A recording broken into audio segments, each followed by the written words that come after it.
hitamkan putihku, kau takkan gelapkan apapun.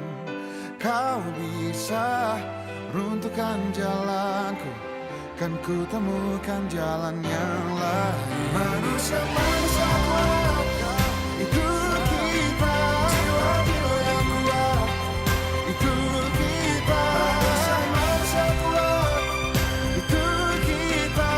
Jiwa-jiwa yang kuat, itu kita. Bila bukan kehendaknya,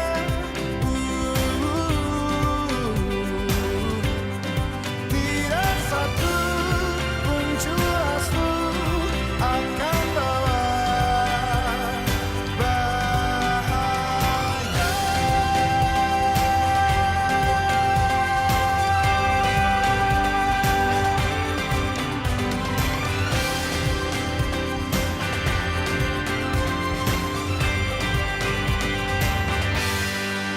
Manusia-manusia kuat, itu kita. Jiwa-jiwa yang kuat, itu kita. Manusia-manusia kuat, itu kita. Jiwa-jiwa yang kuat, itu kita. Manusia-manusia kuat, itu kita. Jiwa-jiwa yang kuat, itu kita. Manusia-manusia kuat, itu kita. Jiwa-jiwa yang kuat, itu kita. Kau bisa patahkan kakiku, patah tanganku, rebut senyumku, hitamkan putihnya hatiku, tapi tidak mimpi-mimpiku. Selamat pagi Bapak Ibu, semuanya sehat selalu. Semoga kita semua menjadi manusia-manusia kuat ya untuk membangun desa bersama dan menyongsong 2022 ini, tahu-tahu sudah Desember ya ternyata ya. Pagi sekali lagi Bu Ketut, Bu Uni Ketut Leseni ini dari pagi sudah hadir. Ada Pak Rohmat Hidayat juga, ada Mas Bonik teman kompak. Pagi ini kita sapa-sapa dulu ya sebelum saya share agenda pagi ini. Tadi saya lihat ada dari Sumatera Selatan nih, Pak Ali, Mbak Winda. Pagi Prof Yuli sekali lagi menyapa. Sehat selalu ya Prof, saya senang sekali nih soalnya selalu ditemani sama Prof Yuli. Kalau tidak ada yang urgent, beliau sangat setia kepada Ngopi Selasa. Gitu ya Mbak Winda ya. Insyaallah. Nah, ada Pak Edi, ada Bu Fitri dari Andalas nih. Alhamdulillah senang sekali melihat lebih banyak teman-teman seantero Nusantara yang hadir bersama untuk menikmati diskusi Ngopi Selasa, ngobrol pagi selaraskan asa untuk desa. Seperti biasa, saya akan share agenda pagi ini sehingga kita bisa mulai tepat waktu. Sepanjang perjalanan Ngopi Selasa kita mulai tepat waktu selalu nih Prof Yuli, ini harus kita jaga nih ya. Ini katanya nggak boleh ada akhir Ngopi Selasa, sekali tampil terus 2 mingguan. Mepet-mepet dikit mungkin kalau bolos 1 minggu 2 minggu nggak apa-apa ya Prof, pada siap-siap liburan, tapi mudah-mudahan selalu setia berbagi inspirasi. Saya share dulu hari ini agenda. Oh, pagi Pak Lindon, apa kabar Pak? Tuh kan seantero ini ya. Ya, baik, sehat. Nanti kita berbagi lagi 2022 ya Pak Lindon ya. Siap Ibu Citra. Bapak Ibu, pagi ini Ngopi Selasa ke-27, ngobrol pagi Selasa untuk desa. Topik diskusi kita pagi ini, dampingi desa cerdas merencanakan pembangunan. Kita punya 4 narasumber yang akan berbagi di edisi pagi ini. Kita punya waktu dari pukul 10 sampai nanti pukul 12 siang. Acara ini akan live streaming di YouTube-nya UNED. Jadi kalau Bapak Ibu mau nyambi, monggo silahkan. Seperti biasa ada pengantar, Bapak Ibu videonya boleh dinyalakan sepanjang Ngopi Selasa, tapi mic-nya kalau tidak berbicara mohon diinaktifkan sehingga bisa lebih bisa menyimak para narasumber pagi ini. Ada link daftar hadir yang akan saya share lewat chat room. untuk Bapak Ibu mendapatkan e-certificate. Kebetulan hari ini karena edisi terakhir 2021 kita punya door prize. Jadi ada 2 buku praktik baik UMD, UNED Membangun Desa, dan ada 2 paket teh telang dari Pasuruan. Ini UMKM ya, memberdayakan ekonomi lokal. Pertanyaan hari ini bisa ditayangkan melalui Slido, nanti saya share juga linknya. Bapak Ibu yang mungkin tidak bisa akses bisa tulis di chatroom, nanti saya tarik ke Slido atau dibacakan oleh moderator. Materi hari ini dapat diakses di akhir acara, nanti linknya juga akan saya share di chatroom. Agenda pagi ini seperti biasa jam 10 kita dengarkan lagu Indonesia Raya, saya share sedikit tentang platform inspirasi UMD, kemudian kita dengar pengantar dari Prof. Yuli, Ketua LP2M UNED. Kemudian saya akan hantarkan ke Ibu Moderator pagi ini, Ibu Rohani, untuk mengantar dan memandu keempat tamu pagi ini gitu ya. Ada dari nanti Bu Ani lah yang share ya. Kemudian sekitar 11.20 kita akan diskusi tanya jawab. Kita tutup kurang lebih 11.45. Kalau ramai diskusinya kita lanjut maksimal sampai pukul 12. Ini adalah platform UMD. Boleh Bapak Ibu yang mau di-scan QR code-nya dan bergabung sebagai user bisa mendapatkan manfaat lebih banyak dengan artikel-artikel yang tentunya menginspirasi. Ini Slido-nya Bapak Ibu boleh silakan di scan juga code-nya untuk bisa menuliskan pertanyaan Bapak Ibu. Ini materinya, linknya akan saya share kemudian. Demikian pengantar dari saya untuk agenda pagi ini. Kegiatan pagi, kita dengarkan dulu lagu Indonesia Raya. Silakan Mas Andika.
Di-mute Mbak Oli.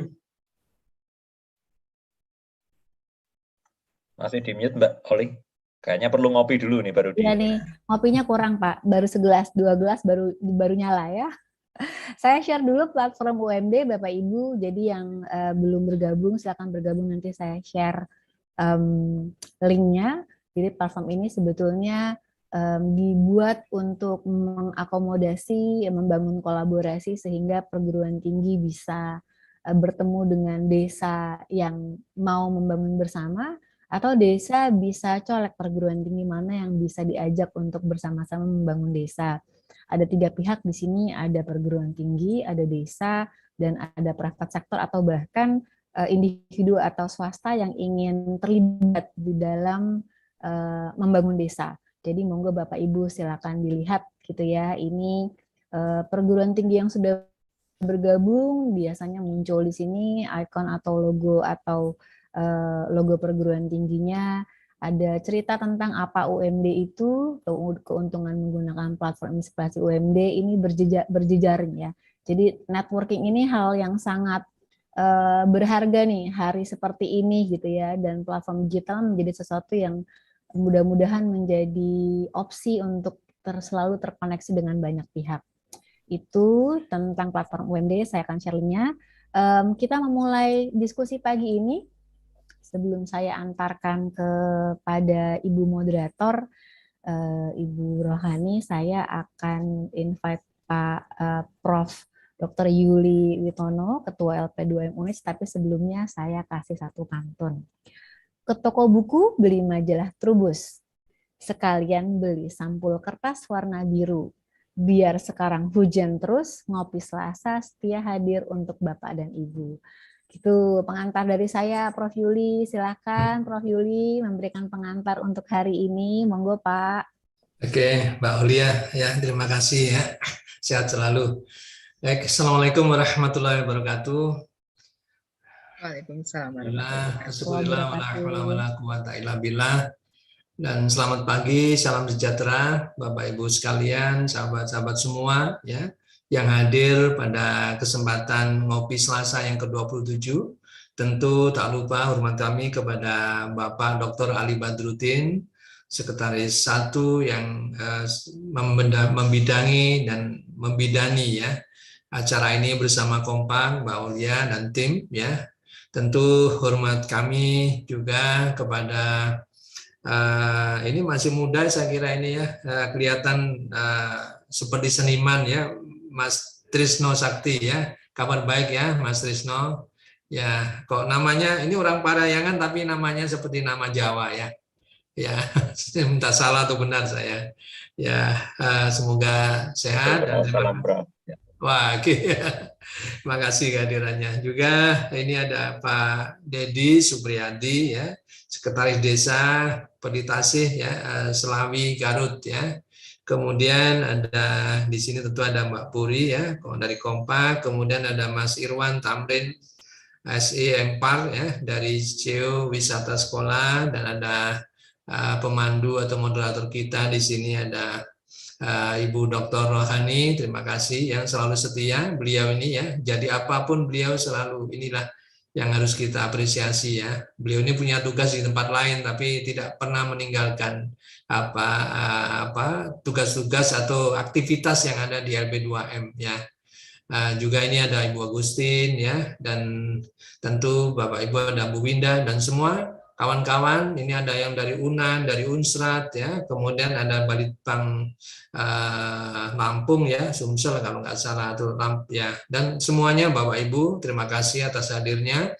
Mudah-mudahan acara kita ini terus menebar manfaat ya untuk masyarakat, khususnya dalam framework ya Universitas Membangun Desa ya, yang ini sudah ke-27 dan selalu punya tema yang luar biasa menarik ya, yang tidak kepikiran bagi saya ini ya.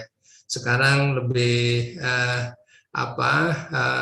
sepertinya juga yang kita harapkan memang ini ya. Jadi bagaimana peran kita mendampingi desa ya, cerdas merencanakan pembangunan. Selalu juga ada best practice ya, dengan mengundang dari perangkat desa yang ada ya, juga mengundang dari salah satu universitas yang memiliki best practice ya di dalam pembangunan desa, khususnya yang sesuai dengan tema yang sedang dibicarakan. Nah, Bapak Ibu sekalian, sebagaimana yang mungkin kalau kita ingat ya, dalam nawacita Pak Presiden Jokowi yang ketiga, itu memang dicanangkan terkait dengan pembangunan desa. Ini memang sudah jelas-jelas oleh beliau ya. Ini dicanangkan ya, karena memang atau yang lebih istilahnya yang lebih egaliter beliau adalah membangun Indonesia dari pinggiran ya, dengan memperkuat pembangunan yang ada di pedesaan. Dulu juga pernah kita sampaikan ya ketika ada tema tentang pedesaan. Walaupun desa ini adalah sebagai institusi paling bawah istilahnya ya, tapi ini yang menjadi akar dari kesuksesan dari pembangunan nasional.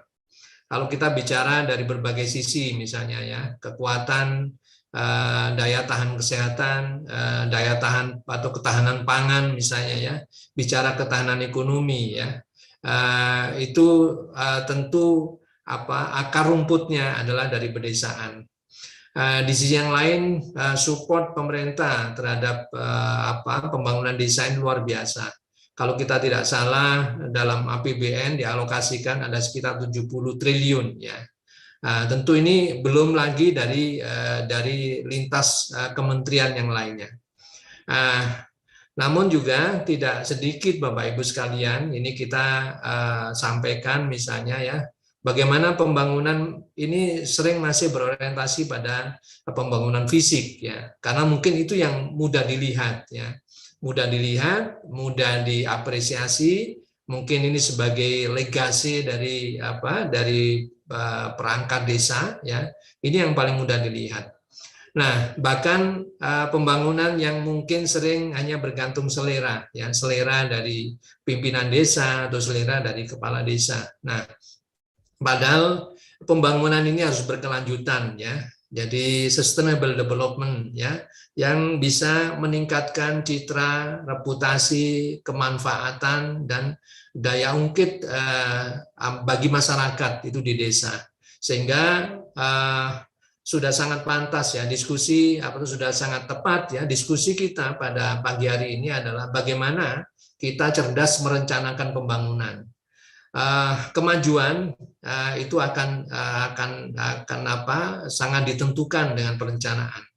Apabila kita gagal merencanakan, ini sama dengan merencanakan kegagalan. Nah, kadang-kadang kita tidak merasa ya, mungkin selama kita mengemban amanah ya di dalam pemerintahan desa misalnya, ini ada banyak fasilitas yang kita sudah bangun, tapi ini tidak menyentuh sama sekali ya. Ada pembangunan fisik yang mega luar biasa ya, kantor desa yang luar biasa bagusnya ya, bahkan dulu pernah juga kita sampaikan ya di Jember misalnya ada kantor kepala desa yang mirip dengan istana negara ya, seperti Gedung Putih begitu kira-kira. Nah, namun kira-kira di balik itu, di belakang dari gedung itu, kira-kira ada enggak kemiskinan, ada enggak stunting ya misalnya, ada enggak di situ misalnya persoalan-persoalan kenakalan remaja, ada enggak sebenarnya masyarakat di situ masih kekurangan pangan dan seterusnya Bapak Ibu sekalian. Oleh karena itu pembangunan yang berbasis pada kebutuhan ini yang kita butuhkan saat ini, sehingga kemajuan desa itu akan dirasakan. Nah, oleh karena itu diskusi ini tentu sangat bermanfaat ya, kita bekali ya, karena Kementerian Desa juga sudah merilis ya modul tentang pendampingan desa ya. Jadi ini tentu akan mempertajam ya arah dan frame dari Universitas Membangun Desa ya, khususnya adalah di dalam pendampingan pembangunan desa. Selamat berdiskusi Bapak Ibu ya. Sekali lagi terima kasih, sehat selalu, jaga baik-baik ya diri kita. Mudah-mudahan tidak ada gelombang ketiga, agar ngopi Selasa nanti kalau bisa Pak Ali nanti kita undang langsung ya di ketemu langsung luring gitu ya, sambil ngopi beneran ya, sambil mungkin bermain angklung kalau di Parayangan misalnya ya, atau apa lagi nanti supaya dengan tetap mengundang teman-teman ya, baik langsung maupun pakai hybrid nanti, sehingga ini akan membuat kita atau gairah kita ini semakin tinggi ya untuk tetap kita produktif dan kreatif Bapak Ibu sekalian. Terima kasih sekali lagi ya. Mohon maaf ya, selamat berdiskusi. Mudah-mudahan sehat dan sukses selalu. Assalamualaikum warahmatullahi wabarakatuh. Waalaikumsalam warahmatullahi Warahmatullahi wabarakatuh. Terima kasih Prof. Yuli. Tadi sudah sempat dibahas juga sama Pak Ali. Ini kita sudah mesti canangkan hybrid ini ya. Jadi sambil ngopi-ngopi, nanti yang teman-teman di luar Jawa mau bergabung boleh, mau lewat Zoom juga dipersilahkan. Ini sangat dimungkinkan untuk melakukan banyak hal selama pandemi ya Prof. Yulia, jadi harus lebih kreatif kita melakukan kegiatan ngopi Selasa. Baik, tidak berpanjang-panjang, tidak berlama-lama, saya hantarkan kegiatan diskusi kita pagi ini kepada moderator hari ini, Mbak Rohani, Bu Doktor nih ya, Mbak Doktor Rohani SPMSI. Silakan Mbak Ani, waktunya. Terima kasih Mbak Oli. Ani saja Mbak. Baik, Assalamualaikum warahmatullahi wabarakatuh.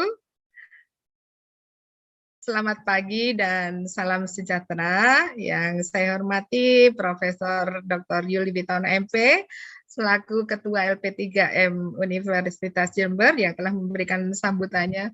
Selalu menginspirasi ini sambutannya Prof. Yuli ini, padat dan penuh makna. Terima kasih Prof. LP2 Mbak, LP2. LP2M Universitas Jember. Keliru, Pak Ali. Kemudian ada juga ini Pak Dr. Ali Badrudin selaku Sekretaris 1 LP2M. Kemudian tadi ada Mbak Oli, Mas Bonik Maulana ya, Mas Rohmat Hidayat, Mbak Agustin, biasa saya panggil Mbak Wulan ya. Ada juga tadi dari pagi Pak Lindon Pangemanan. Juga partisipan yang terdiri dari mahasiswa, para pemberdaya, kepala desa, perangkat desa, kemudian ada juga dari perguruan tinggi, tadi saya lihat ada dari UNAN, dari Gorontalo, dari Bandung, ya, dari Sumsel. Wah, luar biasa ini acara ini ya. Ngopi Selasa, ngobrol pagi, selaraskan asa untuk desa. Tak terasa ini sudah masuk sesi 27, dan tepat di akhir tahun. Semoga masih semangat. Dan kali ini Ngopi Selasa mengangkat tema dampingi desa cerdas merencanakan pembangunan. Dan perencanaan ini merupakan suatu hal yang sangat penting, terlebih dalam pembangunan desa. Bahkan ada kata-kata bijak ya, orang yang tidak berencana jauh ke depan akan menemukan masalah di depan pintunya. Itu kata Konfusius ya. Demikian pula dalam merencanakan pembangunan. Perencanaan merupakan tahap awal dalam serangkaian proses pembangunan, dan pagi ini kita akan ngobrol santai sambil tentunya nyeruput kopi yang ada di meja masing-masing ya, dengan menghadirkan atau mendengarkan 4 narasumber yang lengkap ini dari unsur perguruan tinggi, desa maupun praktisi. Baik, saya akan menyapa terlebih dahulu Bapak atau Mas ya, Mas Sakti, Mas Trisno Sakti Herwanto. Selamat pagi Mas. Selamat pagi Bu Rohani, saya manggilnya Bu Ani atau seperti apa ini? Ani saja Mas. Oh siap, Mbak Ani kali ya, karena ini ngopi ya, nanti kalau di kelas Ibu. Baik, Siap, Mbak Ani. Kemudian Salam yang sehat. kedua, salam sehat Mas Sakti. Kemudian yang kedua ada Pak Dedi Supriyadi, beliau adalah Sekretaris Desa Pelita Asih Garut. Selamat pagi Pak Dedi, kumaha damang? Iya, selamat pagi. Baik, kemudian yang ketiga Ya, selamat ada Mbak. pagi. Alhamdulillah, saya pisannya. Kemudian yang ketiga ada Mbak Puri Adriati, beliau dari Kompak. Selamat pagi Mbak Puri. Selamat pagi Bu Ani, Mbak Ani ya, karena ini ngopi ya. Selamat pagi Bapak Ibu semuanya, semoga dalam keadaan sehat. Amin, amin ya rabbal alamin. Yang terakhir ada Mas Irwan Tamrin, beliau ada dari CEO Wisata Sekolah. Selamat pagi Mas Irwan. Pagi Mbak Ani, jadi Mbak nih sekarang. Sehat ya Mas ya? Alhamdulillah sehat. Oke. Baik, para partisipan, tanpa berpanjang kalam, mungkin yang pertama saya persilahkan untuk Mas Sakti dulu untuk paparan. Waktu dan layar saya persilahkan. Waktu paparan maksimal 15 menit ya Mas Sakti ya. Silakan. Siap. Terima kasih. Baik, terima kasih. Ini sebelumnya selamat pagi Bapak semua, Mas, Mbak, Akang, Teteh, dimanapun lah pokoknya semua sebutan untuk semua kolega di seluruh rekan semua. Pertama-tama saya menyapa dulu Profesor Dr. Yuli Witono MP. Terima kasih sudah berkenan menjadi host, mungkin seperti itu ya. Tadi saya kemarin di Bising Mbak Oli, ini acaranya santai ngopi Selasa, tapi langsung Yuli di depan tuh saya kader gitu loh. Terus kemudian juga saya ada pembicara yang lain juga, tentu salah satu desa dampingan kami ya, Mbak Puri ya dari Kompak, Mas Irwan Tamrin, CEO wisata sekolah ya, dan tentu moderator kita yang paling ceria dan bisa membawa suasana kita hari ini Mbak Ani begitu. Nah, sebelumnya nanti saya akan sedikit sampaikan, ada sedikit PPT PowerPoint lah seperti itu, tetapi perkenalan dulu. Saya Trisno Sakti Herwanto, Ibu Bapak, rekan-rekan, teman-teman bisa memanggil saya Sakti. Ya, kalau berbicara Sakti, kenapa nama saya Sakti? Karena saya lahir 30 September. Ya, jadi waktu ibu saya brojol, itu perawat-perawat itu lagi nonton film G30 SPKI. Untung nama saya Sakti, Kesaktian Pancasila ya. Kalau nama saya Ajit, mungkin agak susah cari kerja gitu hari ini. Nah, kemudian juga saya dari program studi ilmu administrasi publik, kebetulan saya sekarang Kaprodi, ilmu administrasi publik, FISIP Unpar Bandung, Universitas Parahyangan. Jadi banyak, ini saya happy nih, karena forumnya forum ngopi gitu ya, angkat gelas dulu mungkin seperti itu. Jadi saya dari FISIP ada banyak gosip ya tentang FISIP, ada yang bilang Fakultas Ilmu Gosip ya, ada yang bilang Fakultas Ilmu Santet dan Ilmu Pelet ya. Mungkin gara-gara dosanya bentuknya kayak gini gitu ya, tetapi semua itu mitos Ibu Bapak sekalian. Baik, sedikit saya akan berbagi materi, ini tidak banyak dan kalau Ibu Bapak lihat nanti materi saya sebenarnya tidak atraktif, penuh gambar dan seterusnya ya. Karena saya kalau di kelas tuh punya pengalaman yang sedikit pahit gitu, seperti kopi gitu hari ini gitu ya. Kenapa? Karena biasanya kalau dulu kuliah masih belum online gitu, saya jelasin PowerPoint-nya bagus dan segala macam. Ada mahasiswa, Mas Sakti bisa geser sedikit nggak? Saya mau foto PowerPoint-nya. Ya, dosennya nggak pernah difoto, nggak pernah dimintain tanda tangan, PowerPoint-nya dimintain foto. Jadi saya kadang agak sentimen dengan PowerPoint begitu. Nah, tetapi saya coba tampilkan ada beberapa hal yang menurut saya penting Ibu Bapak. Semoga sudah tampil ke layar kaca Ibu Bapak, rekan-rekan, teman-teman semua. Nah, di sini saya kasih judul menjaga asa lewat RPJM desa. Jadi sebenarnya ini adalah bagian dari ya upaya kami berbagi ke Ibu Bapak, rekan-rekan. Ada beberapa desa yang kami dampingi, termasuk Desa Pelita Asih terkait penyusunan RPJM Des. Jadi kemarin di pertengahan tahun rasanya ada Pilkades dan 3 bulan atau 6 bulan, ya saya lupa persisnya, setelah Pilkades itu harus sudah kemudian mengesahkan yang namanya RPJM desa ini seperti apa. Jadi saya pikir menjaga asa lewat RPJM desa gitu. Dan kalau saya lihat di desa itu, ini suasana desa yang saya rindukan gitu ya. Ada ibu-ibu atau petani yang kemudian dia tetap punya asa dari apa yang dia lakukan. Jadi seharusnya semangat itu yang kemudian juga muncul ke permukaan, ke tata kelola pemerintahan desa gitu ya. Bagaimana dia yang kemudian mungkin kalau kita lihat, wah terbatas ya, belum ada sepeda motor dan segala macam, tetapi dia punya asa ya, terus bekerja melihat ke depan. Nah, hari ini luar biasanya desa ya, luar biasanya desa itu ya. Tadi sebenarnya sudah sedikit digarisbawahi oleh Prof Yuli dan Ibu Bapak ya, ketika Anda gagal membuat perencanaan, maka Anda telah merencanakan kegagalan. Ya, sudah sering kita dengar. Tetapi yang paling menarik juga hari ini, kalau kita lihat pancing dan roti atau modal pembangunan itu sudah ada di desa. Paling tidak ada 2 hal. Kewenangan mereka sudah punya, sumber daya yang luar biasa mereka sudah punya. Tinggal kemudian apakah perencanaan itu sebagai asa yang kemudian dituju itu kemudian sudah bisa betul-betul menggunakan pancing dan roti yang mereka miliki. Ya, saya kebetulan juga dari desa, muka saya desa sekali, hobi saya mancing, jadi saya tulis pancing dan roti gitu ya.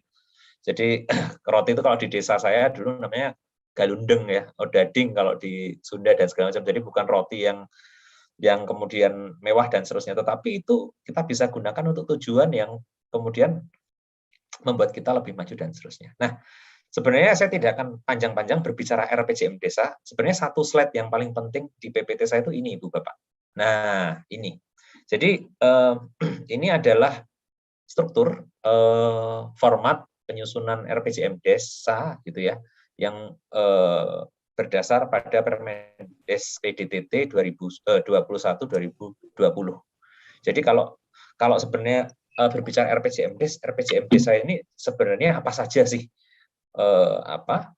bagian-bagiannya dan seterusnya ya. Mungkin Bapak Ibu di desa terutama kadang berpikir rumit, saya pun dulu juga berpikir rumit, tetapi saya coba pelajari sebenarnya isinya apa sih. Jadi sebenarnya ini ada beberapa bagian yang ini sangat terkait secara logis satu sama yang lain, gitu ya, satu dengan yang lain. Pendahuluan jelas ya, latar belakang, maksud, tujuan, dasar hukum, tahapan penyusunannya seperti apa. Nah, ini lagi-lagi yang kedua yang paling penting, profil desa. Ya, sekaligus kami bernostalgia sedikit ya, dulu kami dengan Mbak Oli di Kompak ya, pernah mendapat sebuah dukungan untuk melakukan KKL, waktu itu KKN ya, kalau di teman-teman yang lain, kalau di kami KKL, terkait dengan data desa. Jadi basisnya adalah kami membantu desa ini memanage data mulai dari sensus, di tingkat data dasar keluarga, jadi sensusnya betul-betul door to door, kita manfaatkan mahasiswa, mereka ngetuk pintu dan segala macam, sering dikira minta sumbangan dan segala macam, tetapi mereka membantu desa ini melakukan pendataan dan seterusnya dan seterusnya. Nah, ternyata profil desa ini sangat penting ya dalam RPJM desa. Ya, kemudian ada visi dan misi ya, rumusan prioritas pembangunan desa. Nah, yang ini kemudian sebenarnya menarik. Sebenarnya sudah jelas dijelaskan bahwa ini berisi potensi dan masalah. Nah, ini ada kaitannya juga nanti dengan profil desa. Lalu arah kebijakan pembangunan desa, ya, program dan kegiatan pembangunan desa dan penutup. Nah, sebenarnya Ibu Bapak, menariknya bagian ini kalau kita lihat profil desa ini semacam apa ya, kendaraan yang seharusnya digunakan desa untuk kemana? Untuk menuju visi misi, untuk menuju rumusan prioritas pembangunan desa. Arah kebijakan pembangunan desa antara dua, ada tapi tidak akuntabel atau tidak ada. Nah, biasanya yang sering terjadi ada tapi tidak akuntabel, tidak nyambung, tidak connect. Jadi saya pikir ini setiap bagian ini terkoneksi ya, Ibu Bapak ya. Dan kemudian program dan kegiatan pembangunan dan seterusnya. Nah, berbicara profil desa gitu ya. Ini yang pertama saya mau soroti dulu, dia terkait dengan visi misi. Ya. Nah, ini yang sebenarnya menarik teman-teman kami di lapangan adalah bahwa sah-sah saja gitu ya. Dan seharusnya tergabung gitu loh. Kepala desa ini waktu Pilkades punya visi misi dan seterusnya. Tetapi seringkali juga visi misi tersebut kurang didasari data. Jadi saya pikir hari ini ya, saya kebetulan dari prodi administrasi publik ya. Orang administrasi publik ini basisnya data dan logika ya. Dan saya juga belajar politik. Artinya apa ya? Politik sekarang juga harus berbasis data saya pikir, termasuk dalam merumuskan visi misi sebelum pemilihan pilkades. Kampanye itu harusnya bawa data gitu ya. Menarik tuh kalau kampanye, misalnya data yang akan digunakan RPJMDes ini dibuat kampanye dulu. Itu akan lebih mencerdaskan juga mungkin ya. Kalau kita lihat justru itu visi dan misinya ini biasanya dibuatkan oleh tim kampanye dan seterusnya, ketika masuk ke sini, nah kemudian tidak nyambung dengan profil desanya. Jadi pasti harus ada penyelarasan. Nah, di sini seharusnya proses politik sama administrasi itu bergabung dengan baik lah, idealnya seperti itu. Nah, berbicara profil desa atau data desa ini isinya apa saja sih? Sejarah. Ya, temuan kami kalau berbicara sejarah ini ya isinya kadang-kadang di desa ini lebih sering nostalgia saja ya. Oh, mereka tahu betul sejarah dari satu kades sampai yang terakhir. Tetapi sebenarnya di situ yang paling penting justru sejarah pembangunan. Apa yang praktek baik yang pernah dilakukan, ya, apa yang perlu ditingkatkan dan seterusnya. Seharusnya lebih berbicara soal itu. Geografis juga berbicara seperti itu ya. Kemarin saya ini berbicara jaringan internet, hari ini tadi kita japri-japrian antar pembicara, ketar-ketir, ada yang pemadaman lampu, ada yang jaringannya jelek dan seterusnya. Gitu ya. Belum tentu Ibu Bapak, saya pikir kemarin 50 km dari Jakarta juga jaringan internetnya masih buruk karena kontur wilayahnya termasuk Garut. Nanti mungkin Pak Supriyadi, Pak Dedi, semoga lancar-lancar gitu ya. Itu juga geografis itu harus muncul di situ. Tidak hanya kemudian berbicara batas wilayah dan seterusnya, tetapi apa tantangan-tantangannya. Sosial budaya, ekonomi, ya, infrastruktur, kondisi infrastruktur, pembagian wilayah, struktur organisasi. Nah, ini yang menarik. Kalau berbicara struktur organisasi, sebenarnya hari ini kita berbicara yang luar biasa di desa itu ada banyak lembaga yang bisa dimanfaatkan untuk pembangunan desa. Tapi lagi-lagi yang dipahami masih seringkali berbicara struktur formalnya saja. Padahal misalnya kalau kita berbicara PKK ya, kemudian mereka punya kontribusi atau organisasi kemasyarakatan yang lain, organisasi adat dan seterusnya. Nah, sebenarnya Mas Sakti profil desa ini apa sih sebenarnya isinya? Menurut saya ada dua hal, Ibu Bapak. Di sini harus ada penjelasan tentang potensi dan masalah. Ya. dari pembangunan yang akan dijalankan, dari analisis data itu. Makanya kemudian terhubung dengan rumusan prioritas pembangunan desa. Jadi seringkali yang kita lihat juga profil desa ini tidak berbicara itu. Ya, dalam tanda kutip kalau berbicara ini biasanya template ya. Template itu langsung ya ini data ada tabelnya selesai, tetapi kemudian tidak terlalu diberdayakan, tidak terlalu bisa berdaya untuk kemudian merumuskan prioritas pembangunan desa karena potensi dan masalahnya itu belum teridentifikasi gitu ya. Nah, visi dan misi ini juga menarik gitu ya. Visi yang kemudian tidak berbasis data ya kemudian ngawang-ngawang gitu ya. Dan kadang-kadang visi dan misinya juga tidak nyambung. Itu temuan-temuan di lapangan yang menarik gitu ya. Nah, rumusan prioritas pembangunan desa itu tadi yang digunakan dari yang disusun berdasarkan data yang ada ya, potensi dan masalah itu kemudian semakin terfokus menjadi arah kebijakan pembangunan desa. Terfokus lagi menjadi program dan kegiatan yang akan dilakukan. Berikut nanti ada lampiran-lampirannya. Jadi saya pikir ini dokumen yang sangat terkait Ibu Bapak ya. Nah, seringkali justru saya tidak pernah menyalahkan proses politik ya. Saya sebagai orang yang juga mengajar politik gitu ya, teman-teman mahasiswa di kampus itu melihat politik ini justru harus disinkronisasikan. Administrasi juga harus diberdayakan. Jadi dua-duanya nyambung di sini. Artinya apa? Artinya sebenarnya ketika Kades ini kampanye gitu ya, mereka masuk ke penyusunan perencanaan strategis dalam arti pembangunan desa lewat RPJM desa ini, ya visi dan misi ini juga harus diselaraskan ya dengan apa? Dengan RPJMD, visi misi daerah, visi misi yang ada di atasnya dan seterusnya, tetapi juga dengan kondisi real desa yang itu harus dimulai dari data desa.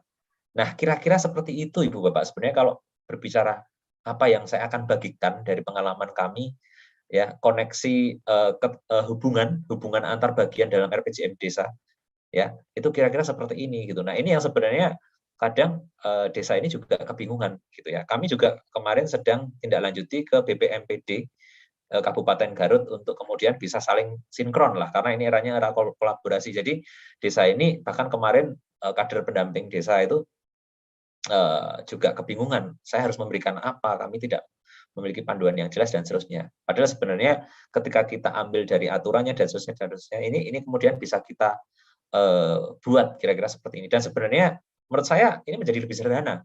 Tetapi kalau kita buka draft RPJM desa yang tebal, wah ini isinya, kita jadi agak bingung. Tapi ketika kita rumuskan sederhana dalam satu slide ini, oh ternyata bagian ini tuh berbicara soal ini, hubungannya ini dan seterusnya. Ya, dan tentu nanti harapannya semakin efektif dan efisien. Ya, apa yang kemudian dicanangkan dari program-program yang ada di desa. Saya pikir ini slide yang paling penting. Nah, berikutnya sebenarnya contoh-contoh yang menarik ya, yang ini saya petik dari profil desa, bukan desa Pelita Asih kebetulan ya. Saya sudah disclaimer dulu, ini bukan desa Pelita Asih, desa-desa lain yang kami dampingi ya. Nah, ini contoh misalnya profil desa di bidang pengairan dan keirigasian.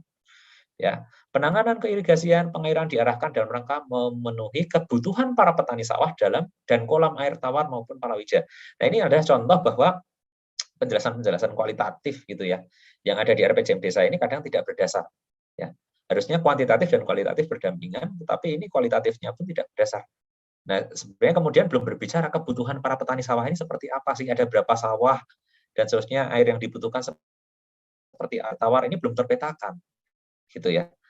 Kemudian jaringan-jaringan irigasi dan seterusnya kondisinya memprihatinkan. Nah, ini maksudnya memprihatinkan seperti apa? Kadang tidak real datanya. Misalnya dari 4 ya sistem irigasi yang ada di desa, ya 3 tidak bisa dimanfaatkan atau 2 seperti apa dan seterusnya. Ya, jadi data ini sangat penting gitu. Ya tadi ini gagal merencanakan, kita paling enggak ini gagal mendata. Nah, ini mungkin tindak lanjutnya sekarang muncul sebuah peribahasa. Gagal memanage data, yaitu gagal berhasil dalam pembangunan, atau bahkan gagal membuat perencanaan pembangunan yang berhasil, gitu ya. Kemudian juga ada hal lain diperparah oleh menurunnya produksi air dari hutan, ya debit itu bisa dihitung dan seterusnya, tetapi tidak pernah muncul, begitu ya. Nah, namun upaya ini terhambat karena kurang adanya perhatian yang optimal dari pemerintah daerah. Nah, tadi sebenarnya kalau kita berbicara struktur kelembagaan desa juga bisa dijelaskan siapa-siapa saja yang kemudian mendukung proses-proses pembangunan di desa. Itu bisa dipetakan, termasuk soal air ini, ya kewenangan desa apa, kewenangan yang di atasnya apa dan seterusnya. Ya, jadi dan ini yang paling menarik juga, hampir 90% masyarakat desa memerlukan air, ya, dari saluran yang dan seterusnya, tetapi tidak pernah ada data basis 90% dan seterusnya. Jadi datanya ini saya pikir seringkali ya itu tadi ya, karena proses kampanyenya selesai, jadi visi misi, datanya nggak nyambung ya akhirnya, atau ada ya akhirnya kemudian sangat politis yang kurang berdasar dari data, kira-kira seperti itu. Nah ini contoh profil desa. Nah kemudian juga ada contoh visi misi ini ya, terwujudnya desa yang bermartabat, agamis, dan harmonis dalam kemandirian ekonomi. Ya, misalnya ini salah satu desa. Jadi bermartabat, agamis, dan harmonis, tapi kok dalam kemandirian ekonomi ya. Nah ini sebenarnya yang saya kuning ini sebenarnya yang sudah sedikit nyambung. Maksudnya bermartabat itu waktu itu saya tanya bermartabat ini apa? Oh ada kondisi yang ingin kita jadikan tujuan. Karena visi itu kan dari A ke B gitu ya. Oh yang sebelumnya secara ekonomi belum maju, ini ekonominya maju, secara pendidikan, kesehatan. Oke di sini kita lihat ada derajat kesehatan. Ya, kemudian ada pendidikan dan ada ekonomi kreatif. Tetapi agamis dan harmonis ini mereka bingung juga ya menjelaskan dan menurunkannya dalam misi. Ya artinya sebenarnya ini sebenarnya sudah lebih sederhana. Tadinya kadang-kadang banyak ya visi misi desa yang bombastis, nggak ada masalah soal itu ya, tetapi harus bisa diturunkan dalam misi dan itu harus bisa diturunkan dalam program nantinya. Nah, di sini yang saya temukan justru kata kuncinya dua sebenarnya, bermartabat dan kemandirian ekonomi. Itu pun sebenarnya beririsan. Karena martabat ini juga berbicara ekonomi. Jadi harusnya ya bermartabat, agamis dan harmonis, tetapi ya agamis dan harmonisnya ini kemudian maunya kondisi yang seperti apa sih yang disebut agamis, yang disebut harmonis itu seperti apa, ya, dan kemudian diturunkan ke misi. Jadi selain setiap bagian itu tidak terhubung kadang-kadang, tetapi setiap bagian ini juga belum terlalu menunjukkan fungsinya, gitu Ibu Bapak. Jadi seperti tadi ya profil desa ini belum menjelaskan yang namanya potensi dan masalah. Masih berapa menit, Bu Rohani? Oh ya. Oke, kemudian visi misi ini, ya visi misi ini juga belum bisa menjelaskan arah real dari apa yang akan kita lakukan nantinya, kemana saja bidang-bidangnya dan seterusnya. 2 menit lagi, ini, Mas Sakti. 2 menit lagi ya, Bu Ani. Pas sekali ini, Bu Ani. Ya. Mbak Ani, maaf. Nah, kemudian contoh rumusan prioritas pembangunan ya. Nah, ini potensi dan masalah. Sektor kesehatan. Nah, ini sama. Sarana-prasarana kesehatan yang relatif masih belum seimbang dengan jumlah penduduk. Tidak pernah ada data di RPJM desa ini terkait dengan seberapa sih kebutuhan atau ketika keluarganya sekian gitu ya, kakaknya sekian, butuh sarana kesehatannya berapa dan segala macam, tetapi ini tiba-tiba muncul ya. Relatif masih belum seimbang ya. Warga merasa kesulitan untuk mengakses sarana dan prasarana kesehatan yang ada. Kesulitannya karena jumlahnya atau karena prosedurnya karena apa juga tidak terlalu jelas. Gitu ya. Permasalahannya tidak terlalu jelas ya. Kesehatan yang terjangkau di balik baik jarak maupun biaya. Nah, ini kan jaraknya seperti apa? Ini kan kita bisa berbicara sebaran posyandu atau kemudian sebaran bidan desa seperti apa dan seterusnya. Ya, ini tiba-tiba muncul dan tidak ada dasarnya gitu ya. Posyandu beberapa wilayah desa sangat membutuhkan hal tersebut, terlebih yang belum mempunyai sarana yang telah disebutkan di atas. Di atas itu ya di paragraf yang ini. Warga masyarakat belum tahu akan pentingnya sanitasi yang baik bagi kesehatan. Nah, ini kadang-kadang yang menarik, kadang-kadang di beberapa desa waktu itu kami ada kesempatan meneliti beberapa desa ya, juara lomba desa dari 4 regional Indonesia, dari Sabang sampai Merauke. Kadang-kadang yang terjadi di desa justru rumah dan seterusnya di depan itu pasti bagus sekali, tetapi kalau ke sanitasi ya memang kemudian belum menjadi budaya mereka untuk sanitasi yang baik dan seterusnya. Nah, ini kemudian saya tidak yakin juga apakah belum tahu, apakah seperti apa gitu ya. Nah, masih banyak kandang ternak yang dekat dengan pemukiman, belum ada datanya juga.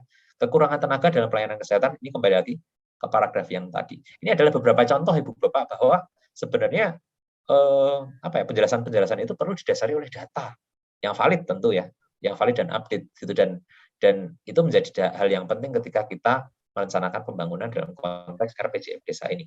Jadi mungkin itu dulu pengantar, karena ini Selasa. Kalau saya ngomong panjang lebar lagi, nggak jadi ngopi kita, nggak jadi diskusi gitu ya. Ini saya pikir bisa menjadi awalan dari diskusi kita hari ini. Terima kasih Mbak Ani. Waktu dan layar saya kembalikan ke Mbak Ani. Terima kasih. Baik. Terima kasih Mas Sakti atas sharingnya. Jadi tadi paparan tadi menunjukkan bahwa RPJM Des itu sangat penting Dan di sini pentingnya data ya, terutama data-data yang kualitatif. Kalau ada bisa dikuantifikasi, mestinya dikuantifikasi ya, Mas Sakti ya. Tadi kurang lebih demikian. Jadi kalau datanya bagus, itu bisa digunakan untuk berbagai macam tujuan. Tadi Mas Sakti mencontohkan bagaimana kampanye KADES gitu ya. Baik, ini sambil menunggu pertanyaan dari partisipan, jadi Bapak Ibu bisa bertanya lewat Slido atau lewat chat, nanti bisa saya bacakan. Baik, sebelum ke pemateri kedua, paling tidak saya ingin bertanya dulu kepada Mas Sakti terkait dengan peran mahasiswa tadi, Mas. Bagaimana mereka dilibatkan dalam platform UMD ya, dalam tematik yang luar biasa ya, challenging ini. Jadi minta Mas Sakti untuk berbagi best practice terkait dengan peran atau pelibatan mahasiswa di dalam platform tersebut. Silakan Mas Sakti. Ya. Terima kasih Mbak Ani. Jadi sedikit cerita sejarah ya. Jadi waktu itu memang kalau di universitas-universitas lain KKL ini atau KKN ini mungkin saja wajib di tingkat universitas. Di kami dulu KKL ini baru diwajibkan di level prodi dan kami satu-satunya prodi yang menjalankan itu. Sehingga KKL kami sebenarnya keuntungannya sangat tematik sesuai dengan keilmuan kami. Dan waktu itu direspon dengan baik oleh Kompak dan kemudian Pak Dekan kami melihat ini menjadi sebuah praktek baik juga. Akhirnya dibuat wajib fakultas. Ya, wajib fakultas untuk prodi-prodi yang lain juga. Nah, yang menarik Mbak Ani gitu ya. Kalau kita lihat waktu itu muncul KKN online ya. Ya saya sih tidak bilang gara-gara pandemi, tapi pandemi menjadi salah satu faktornya gitu ya. Nah, dalam kaitannya dengan itu kami juga kebingungan. Waduh, seperti apa? Karena kami memang apa ya? Prinsip universitas kami itu humanum ya. Kemanusiaan dan seterusnya, jadi harus dekat betul dengan permasalahan dan seterusnya. Nah, akhirnya melalui melalui kegiatan ini kegiatan yang sebenarnya awalnya saya jelaskan dulu ini diminta oleh camat kita, Mbak Ani. Jadi karena camat ini dapat cerita di desa lain, di kecamatan lain, didampingi Unpar dan kemudian cukup baik RPJM desanya, jadi beliau minta ke kami dan seterusnya. Akhirnya dia dibuatkanlah tim lagi dan seterusnya. Nah, pelibatan mahasiswa hari ini kami akan berencana semester depan dengan skema MBKM, kebetulan ada Merdeka Belajar Kampus Merdeka, kita akan manfaatkan. Rencananya kemungkinan besar di semester depan ini kami akan memanfaatkan mahasiswa ini kemudian bisa menginput data terkait dengan profil desa tadi. Kenapa demikian? Karena pertama nanti Pak Dedi bisa cerita ya bagaimana SID yang sebenarnya digunakan untuk RPJM desa ini masih punya masalah, masih bermasalah lah, saya bilang begitu di desa. Jadi saya pikir ada format-format tertentu yang kemudian kita harus tawarkan ke mereka bahwa oh ini kita buat format pengolahan datanya supaya lebih enak. Kita buat basisnya Excel saja. Dan nanti mahasiswa di situ yang kemudian input data, terusnya kemudian pembelajaran untuk mahasiswa ini karena kita masih secara online ya ini Mbak Ani. Mahasiswa ini kita juga ajak berpikir untuk tadi merumuskan potensi dan masalah dari data yang mereka input. Kita jadikan project. Jadi intinya apa? Di tengah keterbatasan ya saya bilang gitu online dan seterusnya. Kalau yang turun langsung ke lapangan dosennya memang masih sampai hari ini gitu ya. Karena kami sebagai universitas swasta juga ya harus menjaga keamanan mahasiswa kami. Tapi itu kira-kira poinnya. Rencana dikonversi berapa SKS Mas Sakti? Ya, jadi kalau kita, nah ini menariknya ya. Sebenarnya kami juga sedang berproses soal MBKM gitu ya. Kalau MBKM ini kan, kalau yang dari pemerintah enak ya, yang dari Dikti, oh langsung 12 SKS, oh langsung berapa gitu ya. Tetapi paling tidak yang KKL di kami 3 SKS, paling tidak 3 SKS. Tetapi karena format MBKM kami, mungkin Ibu Bapak ada yang tahu structure form. Jadi karena formatnya structure form, nanti kita lihat jam kerja anak-anak ini berapa menit. Kita konversikan sesuai SKS dan kita linkkan dengan mata kuliah yang cocok. Begitu Mbak Ani. Oke. Menarik sekali pengalamannya, nanti dilanjut lagi ya, Mas Sakti ya. Terima kasih Mbak Ani. Sekarang kita langsung ke praktek baik dari desa. Kali ini dari Sekretaris Desa Pelita Asih di Garut, Jawa Barat. Ada Pak Dedi. Pak Dedi, sudah siap Pak untuk berbagi pengalaman Pak Dedi? Silakan Pak Dedi. 10 sampai 15 menit, Pak. Monggo, Pak. Tadi sempat hilang sinyal. Ini Pak Dedi. Pak Dedi, apakah Baik. silakan Pak Dedi.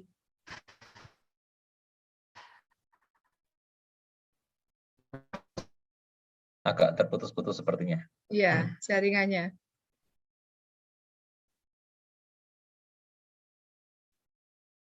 Halo Pak Dedi, selamat siang Bapak. Apakah bisa kita geser dulu untuk Pak Dedi? Nah, rupanya hilang Pak Dedi. Boleh, Mbak Ani, mungkin kita pindah ke Mas Irwan mungkin ya, sambil nunggu Pak Dedi kembali. Nanti saya coba cek WA beliau juga untuk standby. Baik, mungkin Mbak Puri dulu kali ya. Boleh, boleh. Mbak Puri bersama kami. Baik, Mbak Puri, silakan Mbak Puri dulu. Mbak Puri ini dari Kompak. Mbak Puri akan menyampaikan paparannya terkait dengan perencanaan desa partisipatif berbasis data. Jadi masih nyambung dengan Mas Sakti tadi ya. Bagaimana merencanakan desa partisipatif, basisnya adalah data. Baik, tanpa berpanjang kalam, Mbak Puri, disilakan waktunya 10 sampai 15 menit.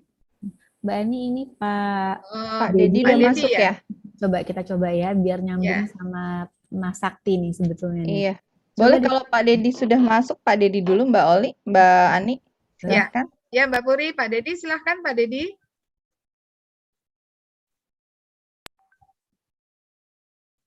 Ya, memang kendala kita kalau online ini jaringan ya. Pak Dedi, masih bersama dengan kami?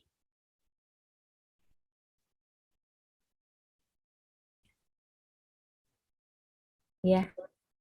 Ya, kelihatannya masih terkendala ya. Sekali lagi, mungkin saya panggil Pak Dedi, masih bisa bersama dengan kami, Pak Dedi?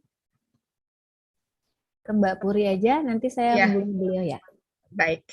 Mbak Puri, silakan Mbak Puri. Waktu saya persilahkan. Siap.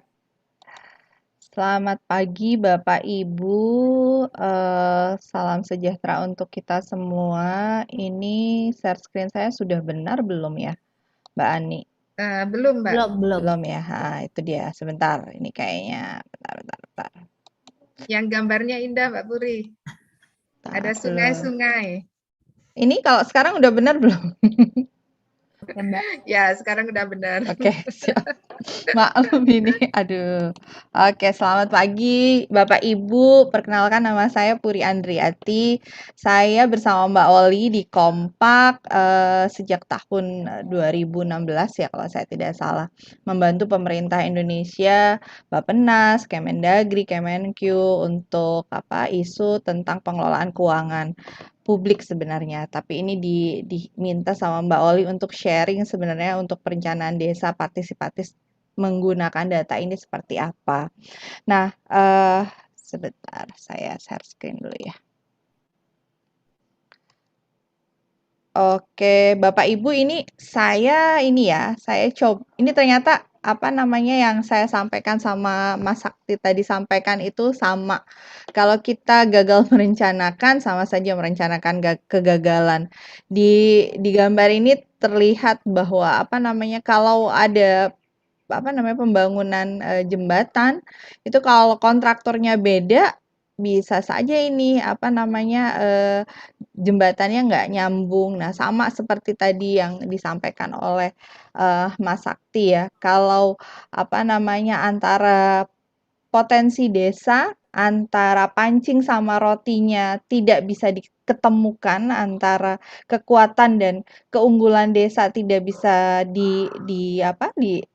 di-matchingkan atau dijodohkan dengan tantangan ataupun masalah dalam pembangunan desa, bisa saja RPJM desanya itu hanya sebatas dokumen belaka. Dokumen yang sebatas administrasi begitu tapi tidak tidak bisa diimplementasikan ataupun tidak bisa bermanfaat bagi masyarakat desa. Nah, kalau tadi Mas Sakti sudah bisa sudah men-sharing tentang bagaimana proses penyusunan RPJMDes, isinya tentang apa saja. Kalau boleh saya singkat nih dari semua dokumen yang ada, regulasi yang diterbitkan oleh pemerintah di pusat itu setidaknya ada 5 peraturan menteri yang perlu kita baca habis dan pahami bersama ya terkait dengan perencanaan desa, yaitu Permendagri 114 2014, Permendagri 20 tahun 2018, Permendesa PDTT nomor 21 tahun 2020 yang tadi juga dikutip oleh Mas Sakti, Permendesa prioritas penggunaan dana desa yang dikeluarkan oleh setiap tahun oleh Kementerian Desa untuk menyelaraskan sebenarnya sebaiknya pembangunan di desa itu menggunakan dana desa untuk apa saja. Tadi Pak Prof. Yuli juga sudah menyampaikan jangan infrastruktur terus, kalau bisa non-infrastruktur terkait misalnya desa wisata nanti yang akan di-sharing oleh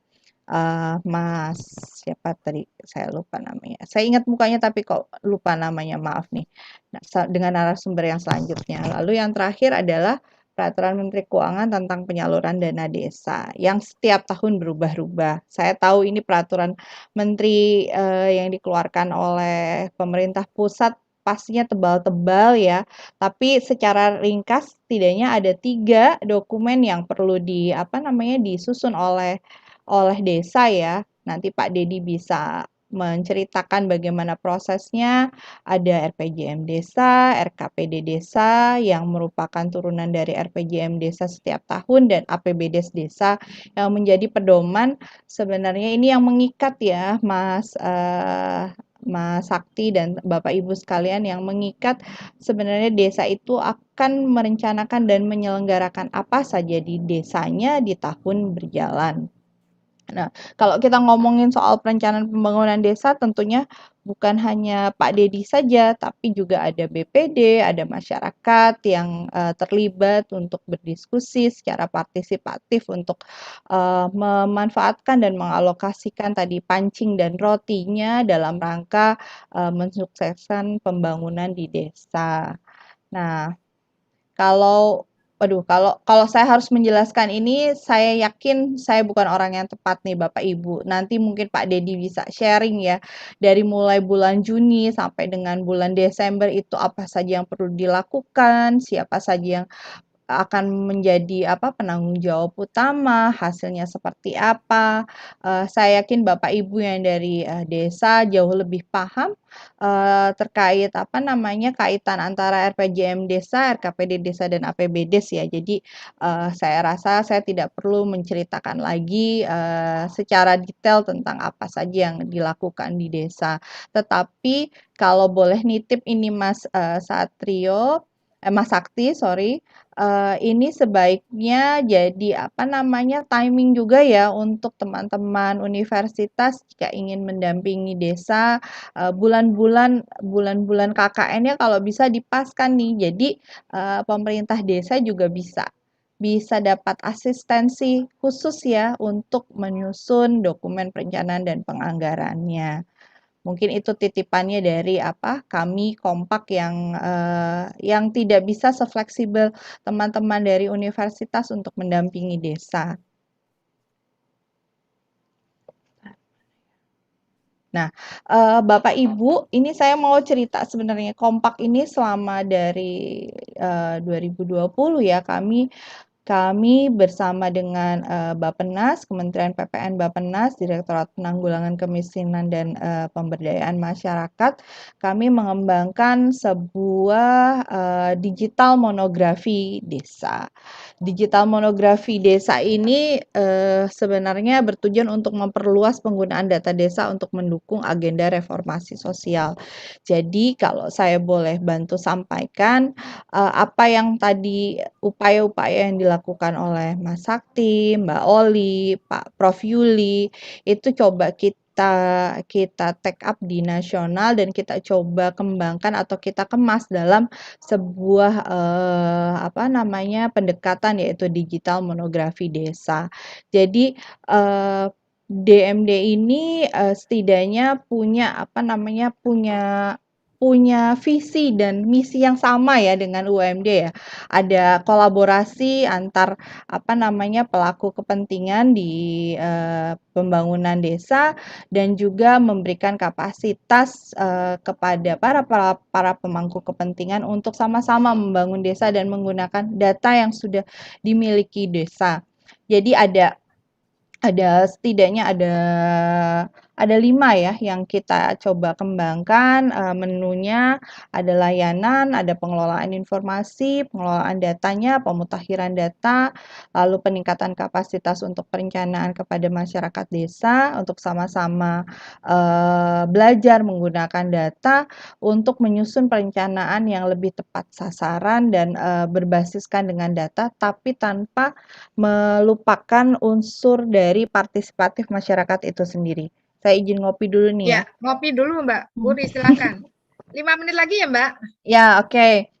Oh, ternyata cepat ya Bu ya? Oh, cepat sekali. Aduh, ini prinsip pengembangannya sama ya, sebenarnya ini, jadi DMD ini mencoba merangkum apa saja yang sudah dilakukan oleh Kompak bersama dengan teman-teman universitas dalam satu bentuk apa namanya satu kesatuan ya. Semoga kami tidak salah untuk mengumpulkan praktek-praktek itu. Nah, Bapak Ibu, kalau kita ini kembali lagi yang kita coba sasar ya. Kita coba sasar bukan hanya apa namanya?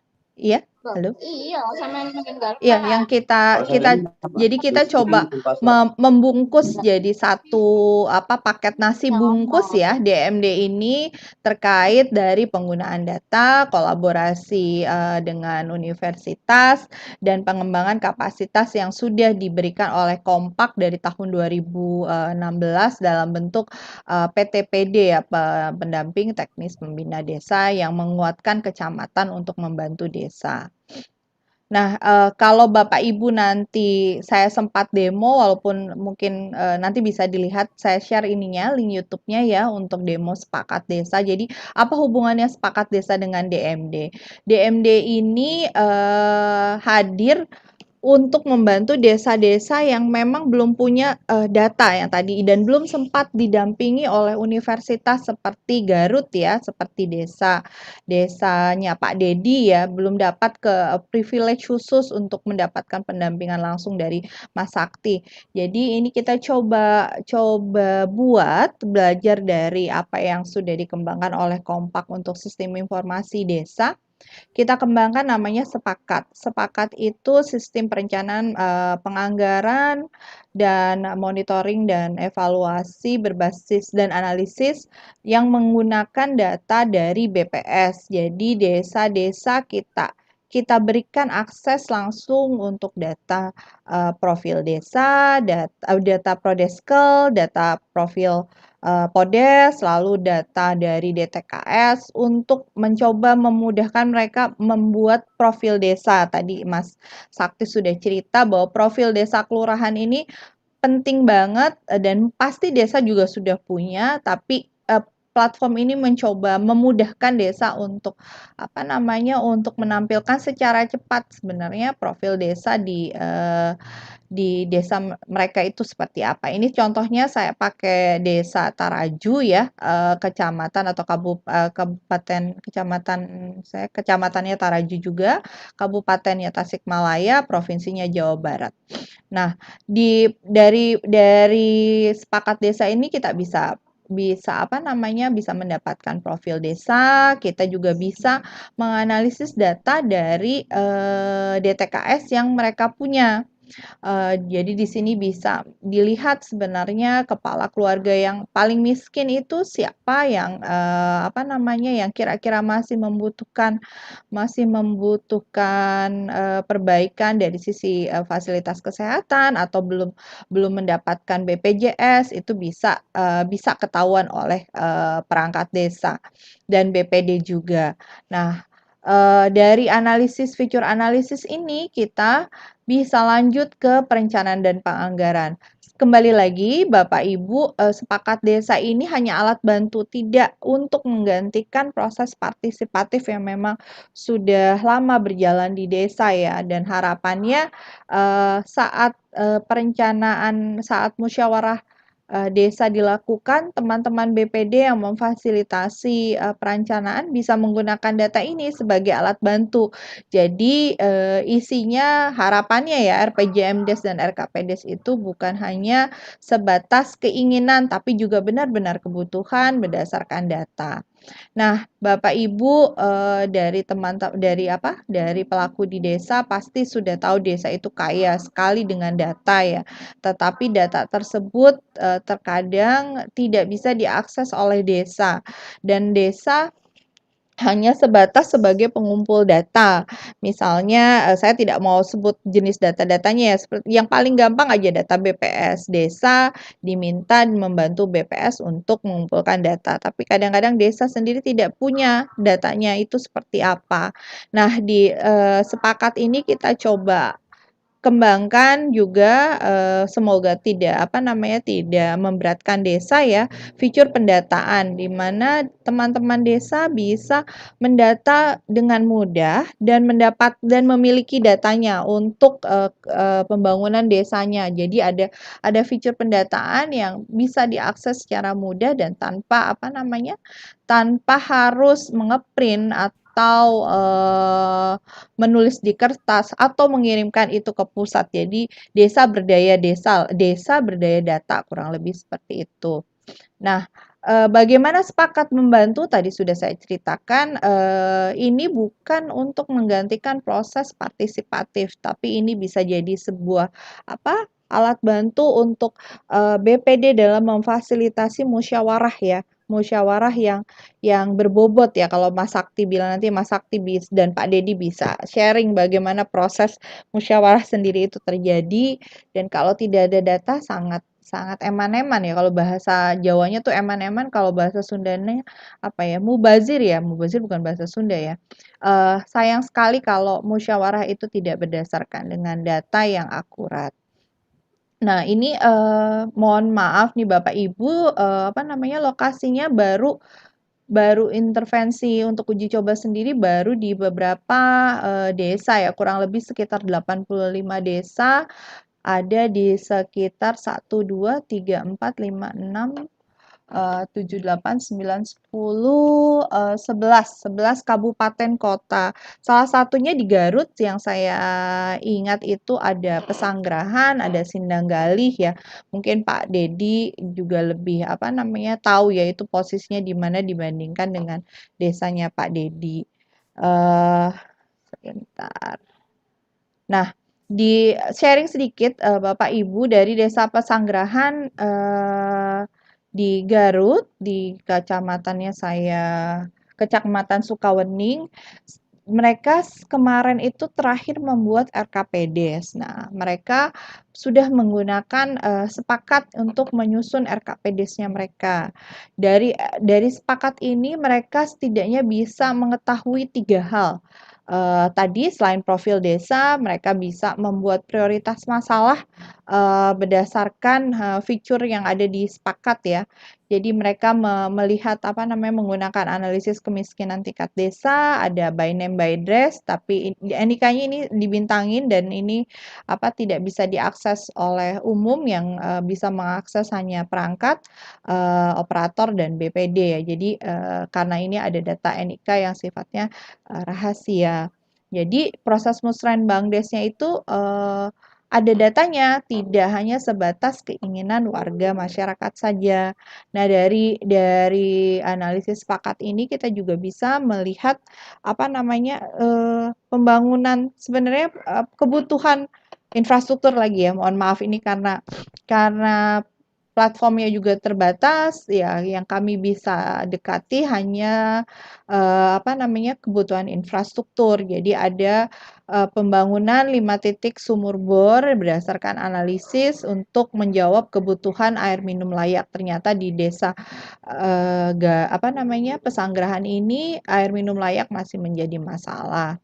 Lalu yang manfaat ketiga yaitu membandingkan kondisi beberapa indikator target desa di desa Pesanggerahan dengan desa-desa tetangga. Jadi ada sebuah fitur monitoring ya untuk melihat sebenarnya desa Pesanggerahan ini dengan desa tetangganya seperti apa sih. Nah, ini bisa jadi alat bantu sebenarnya untuk nanti kalau ternyata ada potensi wisata yang bisa dikembangkan bersama seperti misalnya air terjun. Kalau kemarin saya dengar cerita dari Desa Bayan ya di Lombok Utara, ternyata mereka mengembangkan sebuah desa wisata yang dikelola oleh BUMDes yang antar desa begitu. Jadi itu mungkin bisa jadi sebuah potensi, dan saya yakin kalau teman-teman perguruan tinggi menggunakan aplikasi ini sebagai alat bantu itu juga bisa membantu melihat potensi itu.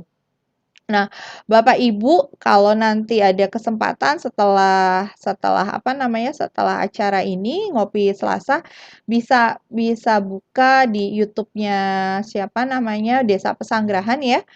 Bisa melihat sebenarnya praktek penggunaan sepakat desa ini seperti apa. Nanti saya bisa kopikan linknya di sini.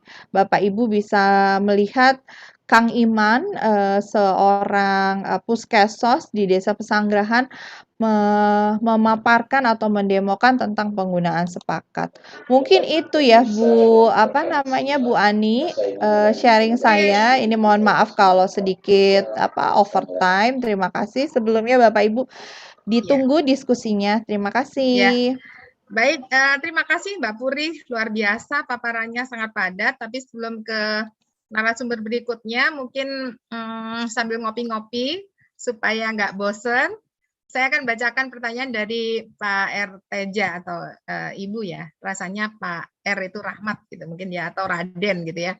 Intinya gini, Mbak Puri, apakah Permendagri 114 tahun 2015, kalau di paparan Mbak Puri tadi saya lihat tahun 2014 ya, masih bisa digunakan untuk melengkapi dalam penyusunan RPJMDes, Mbak Puri. Jadi terkait dengan paparan ini Mbak Puri ke saya tadi. ya, oke. Ya, Aduh, ini Bapak Ibu nih izin ya, saya bukan orang Kemendagri dan bukan orang Kemendes juga, tapi yang saya tahu, yang kalau regulasi belum dicabut oleh kementeriannya atau oleh pemerintah itu masih berlaku, dan memang untuk Permendesa 21 ya 2020 ya, itu memang melengkapi apa yang sudah ada di Permendagri 114. Jadi sifatnya ya sama seperti data-data yang ada di SID ataupun sepakat desa ya, itu saling melengkapi asal memudahkan untuk teman-teman desa. Mungkin itu yang bisa saya jawab Bu Ani. Terima kasih. Jadi kalau saya sih tadi ngelihatnya karena ada di slide itu masih berguna ya, atau bisa digunakan untuk melengkapi penyusunan RPJMDes. Baik, terima kasih Mbak Puri atas paparannya yang luar biasa, mencerahkan kita gitu ya. Baik, saya akan panggil sekali lagi untuk Pak Dedi. Mungkin kalau Pak Dedi sudah bisa gabung, belum bisa ya Mbak Uli ya? Belum bisa, ada audio nanti saya coba cek ya, tapi kita mungkin lanjut ke Mas Irwan dulu ini. Baik, pemateri berikutnya adalah Mas Irwan Tamrin. Beliau adalah CEO dari Wisata Sekolah. Nah, kita akan dengarkan best practice dari Mas Irwan selama ini gitu ya, Mas Irwan ya. Silakan Mas Irwan, waktu 15 menit saya persilahkan mulai dari sekarang. Saya izin share ya.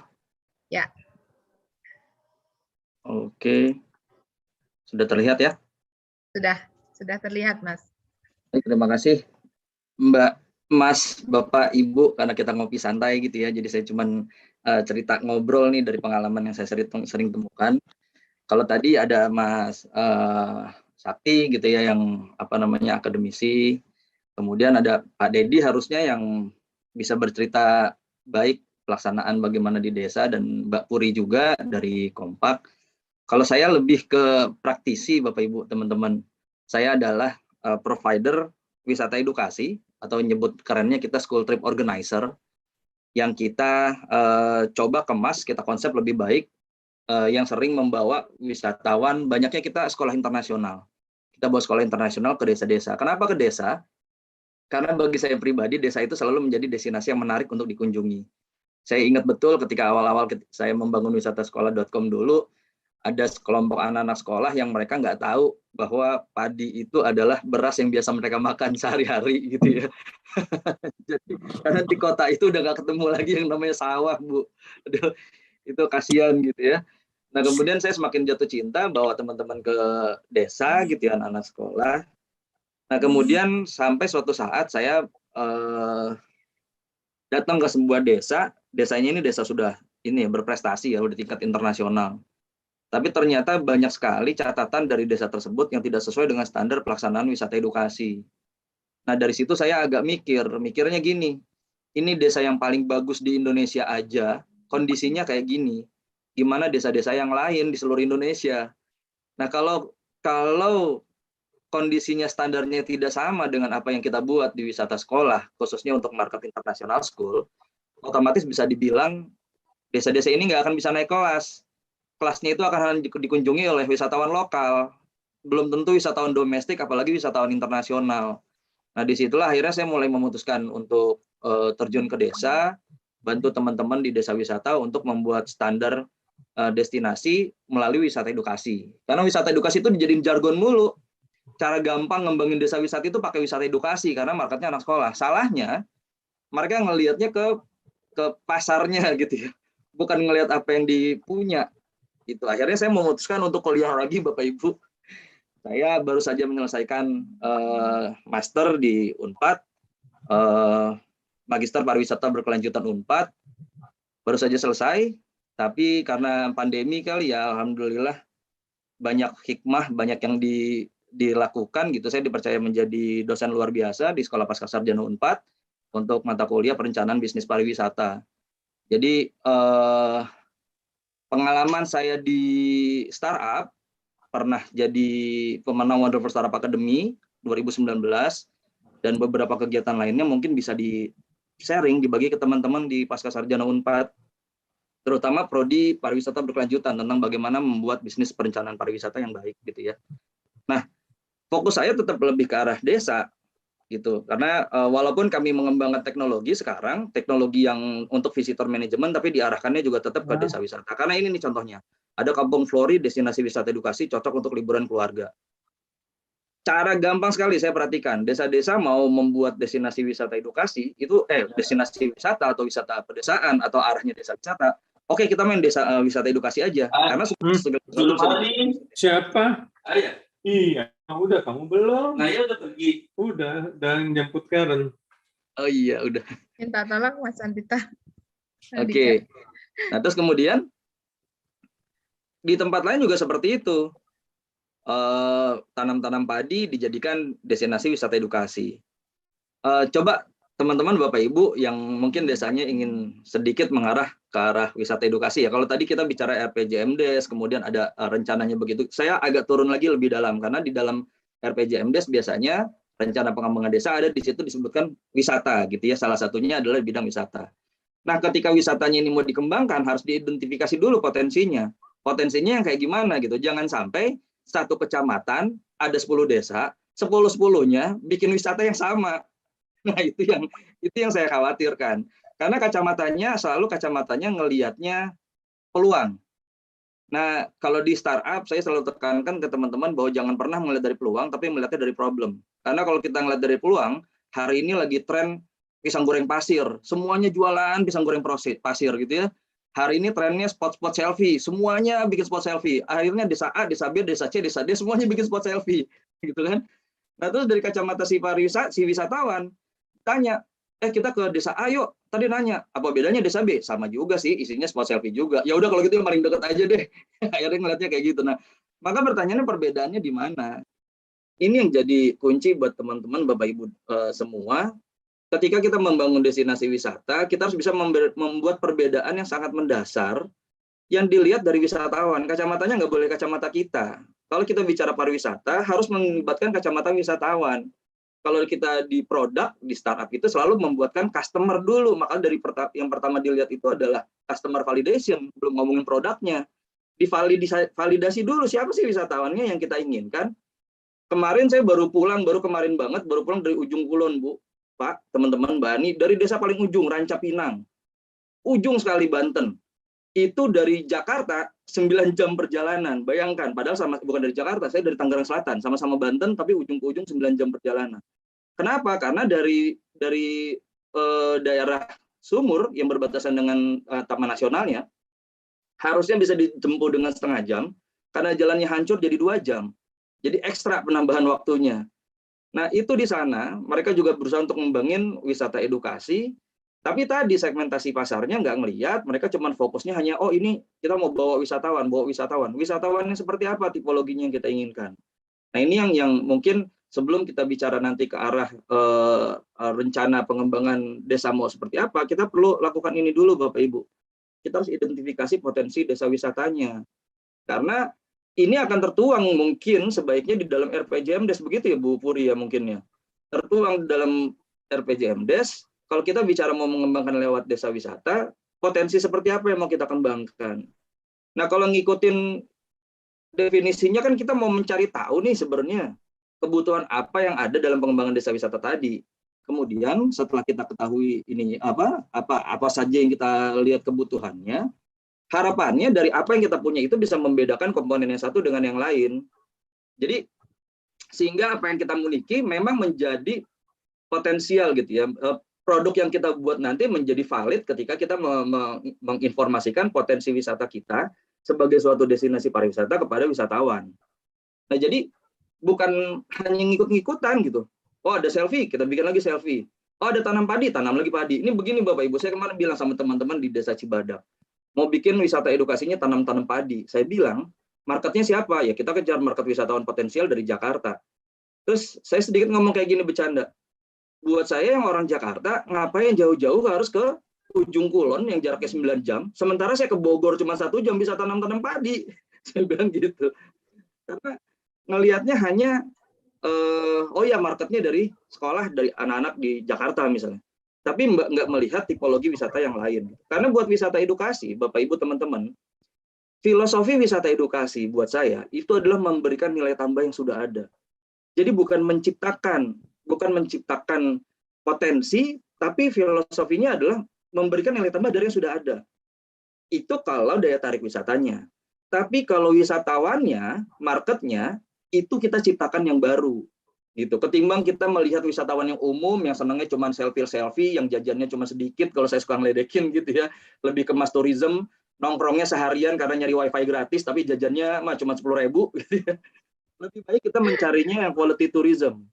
Yang memang mereka willing to spend more money, mereka rela mengeluarkan uang lebih banyak ketika memanfaatkan aktivitas yang ada di desa tersebut. Nah, itu yang harus kita kejar ke depannya. Jadi, arahnya ketika kita mau ngembangin identifikasi, tujuannya kan destinasi pariwisata. Nah, jadi kita mau menjadikan tempat kita ini bukan hanya sekedar daya tarik wisata, Bapak Ibu, tapi menjadi destinasi pariwisata. Bukan objek wisata ya, karena kalau objek wisata cuma jadi tempat, oh ya di situ ada tempat wisata, udah. Tapi kalau daya tarik wisata, tempat itu harus memiliki sesuatu yang menarik kita untuk datang ke sana. Nah, kalau tempat itu baru bisa dikunjungi, tapi belum ada accessibility, belum ada fasilitas, belum ada apa segala macam, itu baru disebut daya tarik wisata, belum disebut destinasi pariwisata. Kalau kita bicara destinasi pariwisata, semua komponen yang berhubungan untuk menunjang daya tarik wisata tersebut sudah tersedia. Maka stepnya perlahan-lahan. Kita menemukan daya tarik wisatanya, kemudian kita pikirkan fasilitasnya, fasilitas umum, fasilitas yang lain-lain semua, serta keterlibatan masyarakat. Maka dia dalam ekosistem pariwisata setelah ada destinasi, ada namanya pemasaran, ada namanya kelembagaan, ada namanya industri, itu menjadi ekosistem yang kita butuhkan. Tanpa itu semua nggak bisa kita jadiin, Bapak Ibu. Berapa banyak destinasi wisata di Indonesia yang sudah jadi akhirnya ditinggalin. Kenapa? Karena sarana prasarananya nggak siap, nggak jadi. Nah, baru kita bicara ke daya tarik wisatanya. Ini, kalau kita ngomongin identifikasi potensi, harus ada sesuatu yang menjadi keunikan, keindahan, dan nilai dari yang mereka punya. Gitu. ada kekayaan alam, budaya, dan buatan. Ini menurut Undang-Undang Nomor 10 Tahun 2009. 3 hal ini yang menjadi utama nih Bapak Ibu. Daya tarik wisata alam, daya tarik wisata budaya, daya tarik wisata buatan. Nggak ada yang lain. Karena saya pernah dengar di webinar yang lain gitu ya, narasumbernya menyampaikan daya tarik wisata dibagi menjadi 3. Wisata alam, menjadi 4. Wisata alam, wisata budaya, wisata buatan, wisata religi. Nah loh, saya bingung lagi, ada 4 tiba-tiba gitu ya. Ada lagi yang bilang, ada 5, satunya lagi wisata sosial. Nah loh, apalagi nih wisata sosial gitu. Kadang-kadang suka nggak ngikutin dari mana acuannya gitu ya. Karena wisata religi, wisata sosial itu masuk ke dalam wisata budaya gitu. Nah, menurut undang-undangnya hanya dibagi 3. Nah, dari 3 ini yang kita jadikan payung besar. Wisata alam kah, wisata budaya kah, wisata buatan. Dari situ baru kita breakdown. Oh, kalau arahnya kita ke wisata edukasi, berarti itu wisata buatan yang memanfaatkan potensi alam. Contohnya dengan kita bikin tadi bagaimana budaya tandur, tanam mundur gitu ya, menanam mundur, itu kita perkenalkan kepada anak-anak TK di sekitar. Mungkin Bapak Ibunya adalah petani, tapi belum tentu dia dari TK udah diajarkan cara tandur gitu. Nah, makanya dikemas lewat wisata edukasi agar mereka lebih menarik. Karena prinsip pembelajaran itu paling enak itu di lapangan Bapak Ibu. Dibandingkan diajarin di kelas, beneran. Itu yang saya rasakan betul. Kenapa kita selalu punya konsep learning outside of the classroom. Gimana cara kita bisa belajar di ruangan kelas. Lebih enak ngomongin komodo ketika kita ngeliat komodonya langsung di Labuan Bajo dibandingkan kita ngeliat cuma di gambar, apalagi di buku. Nah, itu gambarannya. Nah, jadi setelah kita bagi 3 tadi, habis itu kita pikirkan apa yang atribut penting yang kita miliki yang membedakan destinasi kita atau desa kita dibandingkan daya tarik yang lain. Ini yang gak penting. Sesuatu yang menjadi keistimewaan. Ketika ditanya apa daya tarik utamanya desa kamu, saya bilang kami punya air terjun. Apa yang membedakan air terjun desa kamu dengan air terjun desa lain? Air terjun desa kita tertinggi, Pak. Tertinggi seukurannya semana? Sekecamatan, gitu misalnya. Karena ada kecamatan yang lain lebih tinggi. Otomatis kalau misalnya air terjun kita tertinggi sekecamatan, itu tidak akan menggoda kecamatan lain. Gimana mau ngomongin kabupaten lain yang mau berkunjung, apalagi provinsi, apalagi negara. Jadi atribut itu adalah menjadi sesuatu yang menjadi mutlak gitu, karakteristik khusus yang dimiliki oleh daya tarik wisata untuk membedakan dengan daya tarik wisata lain gitu. Atribut penting akan menentukan tingkat keunikannya. Nih, contohnya kayak gini. Ketika kita bicara air, kami punya satwa langka. Apa satwa langkanya?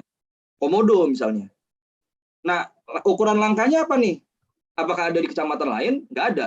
Kabupaten? Nggak ada. Provinsi? Nggak ada. Negara lain? Nggak ada. Komodo itu satu-satunya di dunia.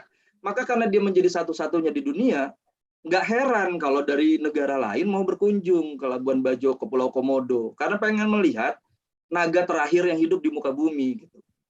Tapi kalau misalnya kita punya sesuatu yang unik, misalnya apa? Kita punya gunung api. Gitu.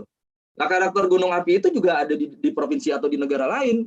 Tidak ada alasan yang cukup kuat bagi orang di luar negeri sana untuk datang ke tempat kita. Nah, itu yang harus kita ketahui. Karena mengapa perlu? Jadi dengan kita mengetahui arti penting destinasi kita bisa mengetahui juga pastinya sejarah yang terkait dengan manusia apapun yang ada di desa kita tadi. Contohnya kalau kita ngomongin kita punya seni angklung yang harusnya sebenarnya bisa menjadi daya tarik utama dari desa kita. Nah, itu harus didukung dengan data Bapak Ibu. Orang akan bertanya, loh, bukannya angklung dari desa ini, oh bukannya angklung dari provinsi ini, oh bukannya angklung dari suku ini misalnya. Nah, ketika kita punya data, tadi bicara data, Mbak Pori bicara data, Mas Sakti juga bicara data yang menjadi kekuatan utama yang menunjukkan bahwa ini adalah bukti bahwa angklung itu berasal dari desa kita. Sehingga menjadi suatu hal yang layak, yang wajib bahkan bagi wisatawan, terutama wisatawan yang mengarah ke edukasi, untuk datang ke tempat tersebut. Contoh waktu itu saya sempat mendampingi desa Kepusari, yang di situ produksi wayang, bahkan Ki Mantap Sodersono aja datangnya ke Kepusari untuk beli wayang katanya, karena paling bagus gitu. Nah, itu atribut penting, walaupun di tempat lain punya wayang, tapi di sini wayang sejarahnya pertama kali dibuat misalnya. Nah, itu yang harus Mas Irwan, 4 menit lagi ya. Siap, Bu. Nah, itu yang perlu kita perkenalkan kepada orang-orang lain sehingga menjadi alasan kuat kenapa wisatawan itu harus datang ke desa kita. Nah, Ini kadang-kadang suka kelewat Bapak Ibu, suka ke-skip.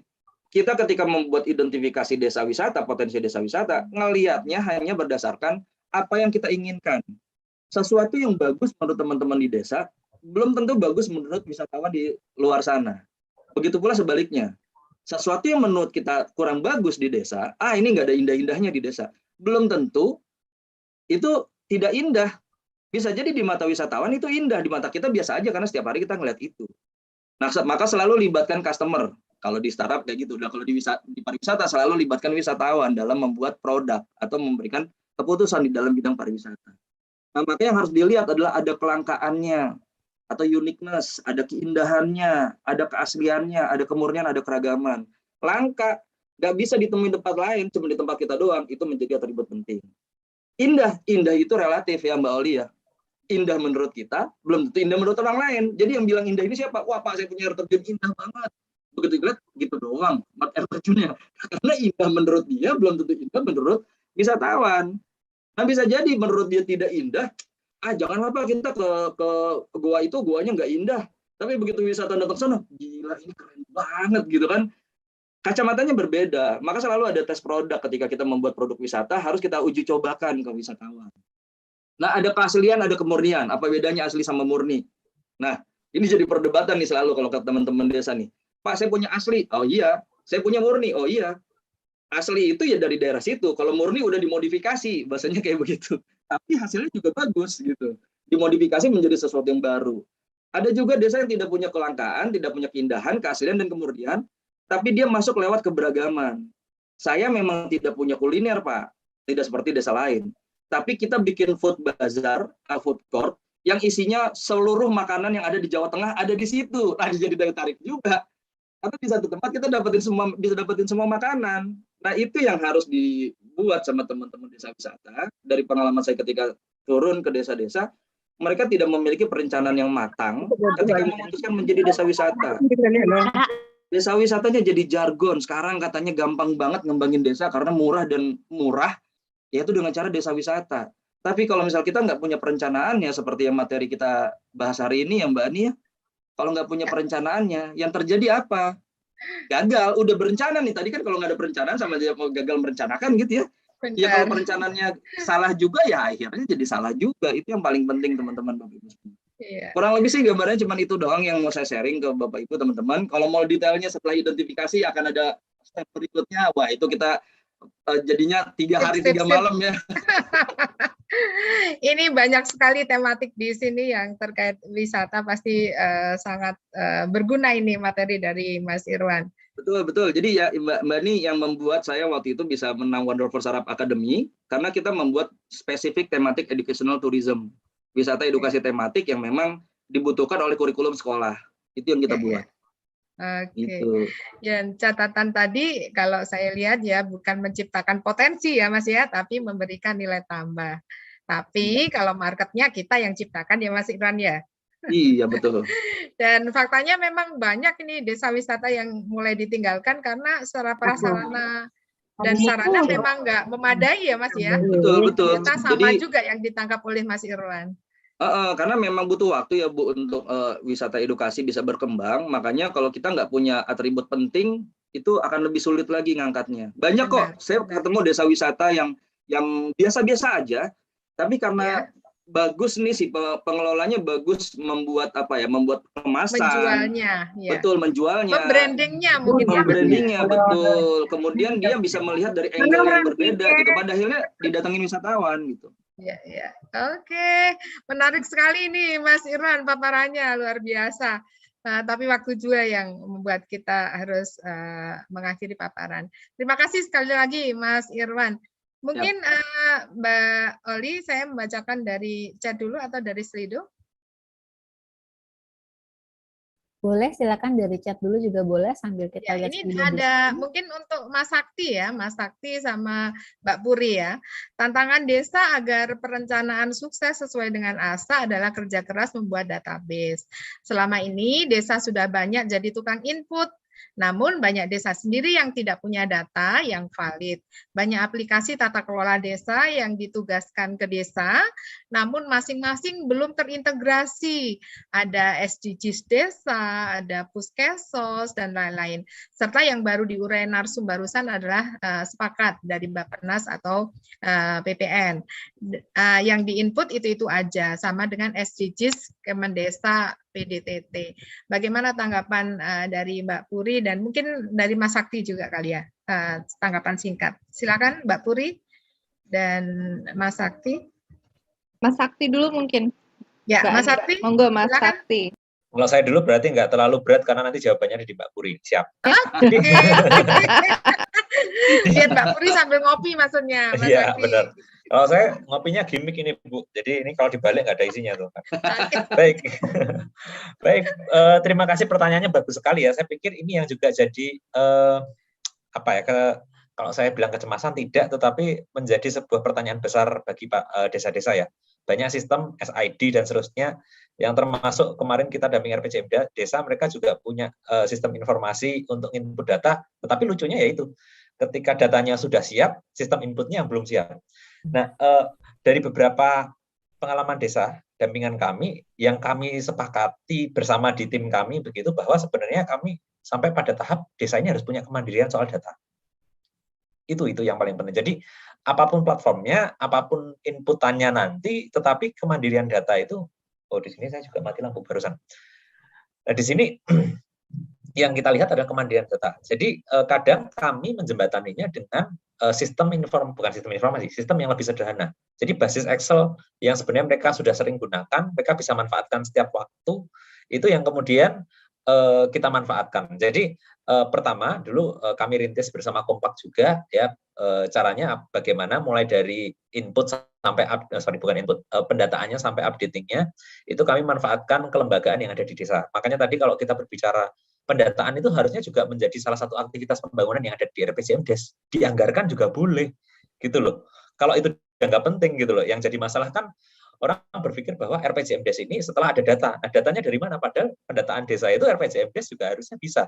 Jadi kemandirian data ini sudah didukung oleh kemandirian kewenangan, kemandirian penganggaran. Jadi saya pikir konsep besar kemandirian data ini harus dimiliki desa dulu, dan mereka sadar bahwa kita ini udah mandiri loh, duit punya, kewenangan punya, dan segala macam.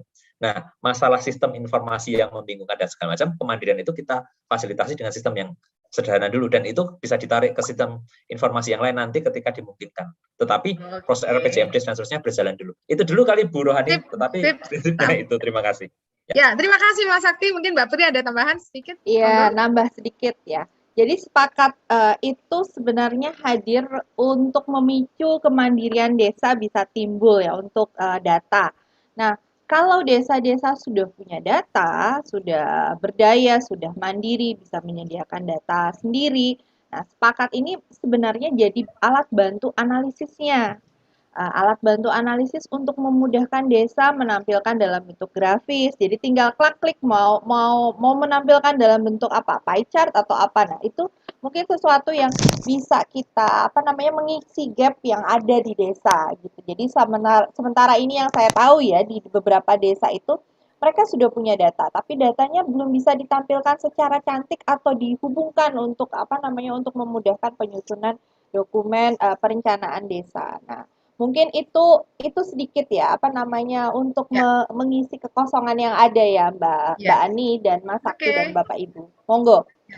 Ya, paling tidak sebagaimana pernah dilakukan UNED ya dengan SAID Bondowosonya ya Mbak Puri ya. Betul. Oke, terima kasih Mbak Puri. Baik, masih ada waktu karena Pak Dedi tadi terhalang, beliau di sana ada pemadaman listrik dan hujan lebat, tapi sudah menyiapkan audionya untuk kita semua. Kita akan dengarkan bersama. Silakan, mungkin Mas Andika.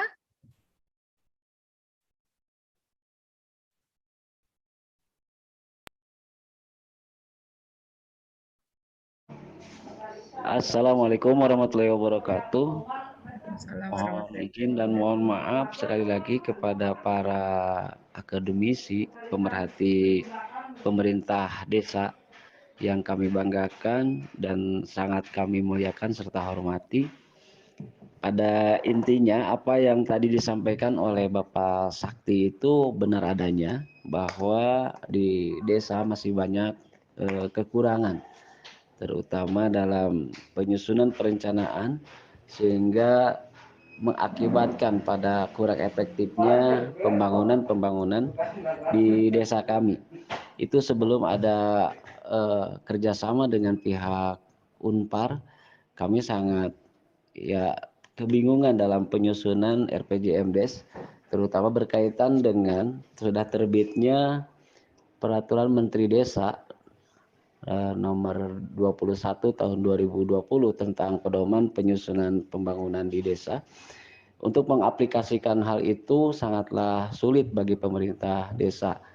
Maka kami sangat berterima kasih yang sebesar-besarnya kepada pihak universitas terutama dalam hal ini adalah pihak Unpar yang telah membantu bekerja sama, bahkan ikut dalam tahapan-tahapan penyusunan itu ikut terlibat langsung, sehingga bagi kami dalam penyusunan RPJMDes ini sangat-sangat bisa dilaksanakan sesuai dengan ketentuan yang berlaku berkat dukungan dan bantuan serta partisipasi dari pihak Unpar. Sekali lagi kami haturkan terima kasih yang sebesar-besarnya, sehingga alhamdulillah penyusunan RPJMDes di desa kami, Desa Pelita Asih, sudah selesai. Dan di visi misi di desa kami adalah mewujudkan Desa Pelita Asih yang mandiri, berbudi pekerti, dan berbasis teknologi. Itu yang menjadi visi misi Ibu Kepala Desa kami untuk Desa Pelita Asih dalam penyusunan RPJMDes tahun 2021 sampai 2027. Nah, sebagaimana tadi bahwa amanat dalam Peraturan Menteri Desa nomor 21 tahun 2020 bahwa setiap perencanaan pembangunan itu harus diselaraskan dengan SDGs SDGs desa, yang harus sesuai dengan 18 poin dalam SDGs tersebut. Nah, pihak Unpar juga sangat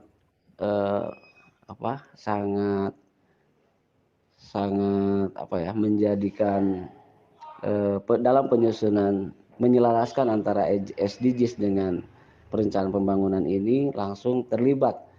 Bahkan kami langsung disaksikan oleh Pak Sakti dipandu langsung untuk dalam pengisian RPJMDes terutama dalam lampiran Contoh salah satu yang harus ada dalam pemerintahan desa itu dalam segi pembangunan adalah penyelenggaraan pemerintahan desa, pembangunan desa, pembinaan kemasyarakatan, dan pemberdayaan. Dan yang terakhir, yang kelima, untuk menanggulangi bencana. Nah, di sana sangat berkaitan erat antara apa yang harus direncanakan harus berkaitan dengan SDGs yang sudah ditetapkan sebagai upaya mendukung pencapaian tujuan pembangunan nasional berkelanjutan. Nah, harapan kami ke depan untuk forum ngopi pagi Selasa ini, kami berharap ini perlu ditingkatkan dan perlu harus berkesinambungan, terutama perhatian secara penuh dan langsung dari pihak akademisi dalam mendampingi pemerintahan desa, terutama dalam hal perencanaan pembangunan 6 tahun ke depan. Berhubung pemerintahan desa di sini kan diisi oleh para perangkat desa yang notabene orang-orang yang ada di domisili desa kami, sehingga banyak keterbatasan yang kami miliki, maka sangat dipandang perlu dan harus para akademisi ini membantu seperti yang sudah dilaksanakan oleh Unpar dan berbagai universitas lain mungkin yang sudah berjalan di seantero Nusantara ini. Maka kami aturkan banyak terima kasih sekali lagi yang sebesar-besarnya. Dan harapan kami ya semoga desa-desa yang ada di Nusantara atau Indonesia ini semakin maju dan mandiri. Mungkin itu yang bisa kami sampaikan sebagai bahan diskusi. Mohon maaf atas segala kekurangan. Ditutup dengan ilmu kalam. Assalamualaikum warahmatullahi wabarakatuh.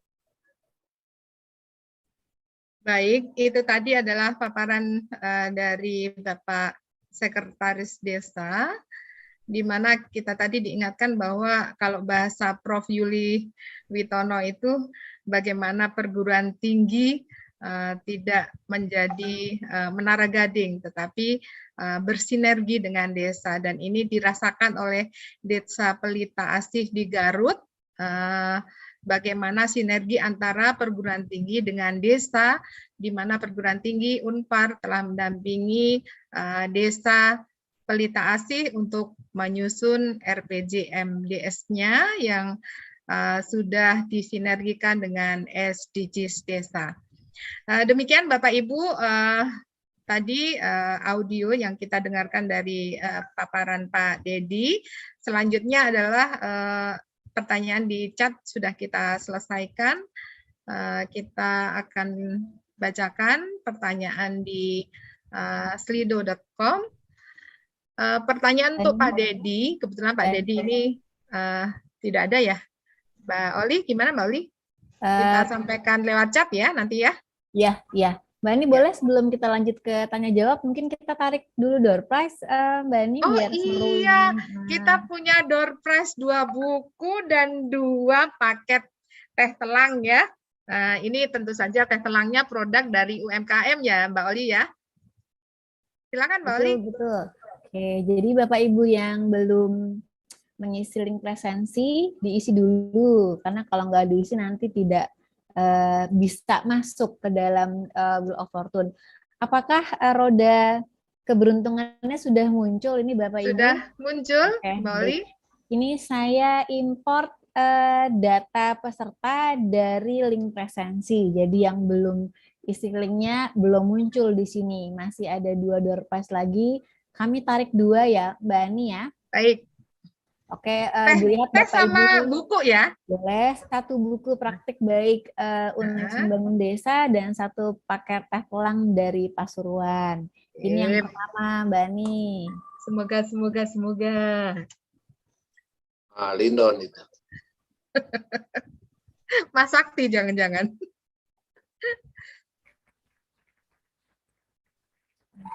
Ini ada Pak Budi Astawa, ya.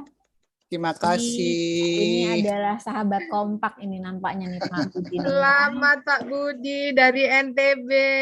Iya, Pak Budi makasih. dapat yang buku atau teh telang nih? Dapat Oh, buku. saya buku aja deh. Buku aja, Ya. Pak Budi Dapat hobinya buku. baca. Selamat Pak Ya. Budi. Terima kasih. Satu lagi ya Mbak Ani ya. Ya. Senang nih Pak Budi nih. Iya.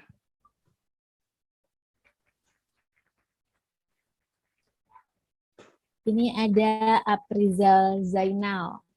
Jadi nanti saya akan share informasinya via chatroom juga nih Mbak Ani ya. Dua Ya, dulu siap. kita lanjut dengan tanya jawab dari Slido, nanti kita sambung lagi. Baik, nanti di akhir kita ada 2 lagi ya, 1 buku dan 1 paket teh telang.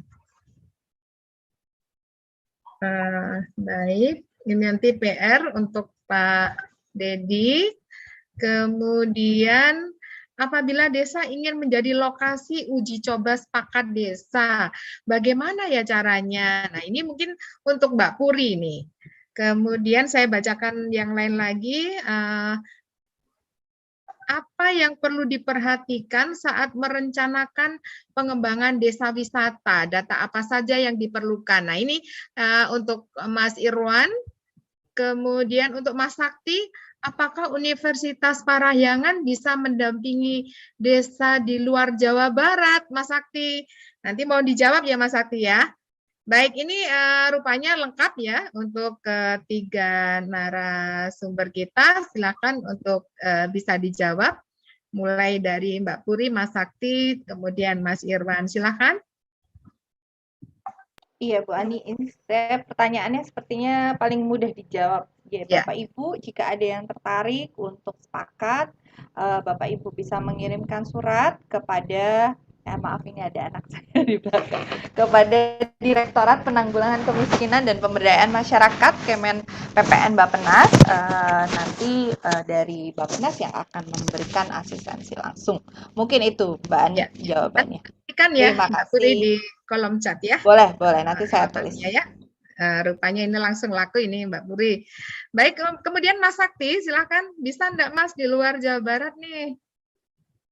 Terima kasih Mbak Ani, pertanyaannya sangat baik dan waktu itu sebenarnya kalau saya bilang bukan nggak bisa tapi bisa. Nah tapi caranya gimana? Waktu itu kita pernah buat TOT, Training of Trainer. Jadi kami punya jaringan, IAPA, Indonesian Association for Public Administration, isinya Universitas seluruh Indonesia, Prodi Administrasi Publik.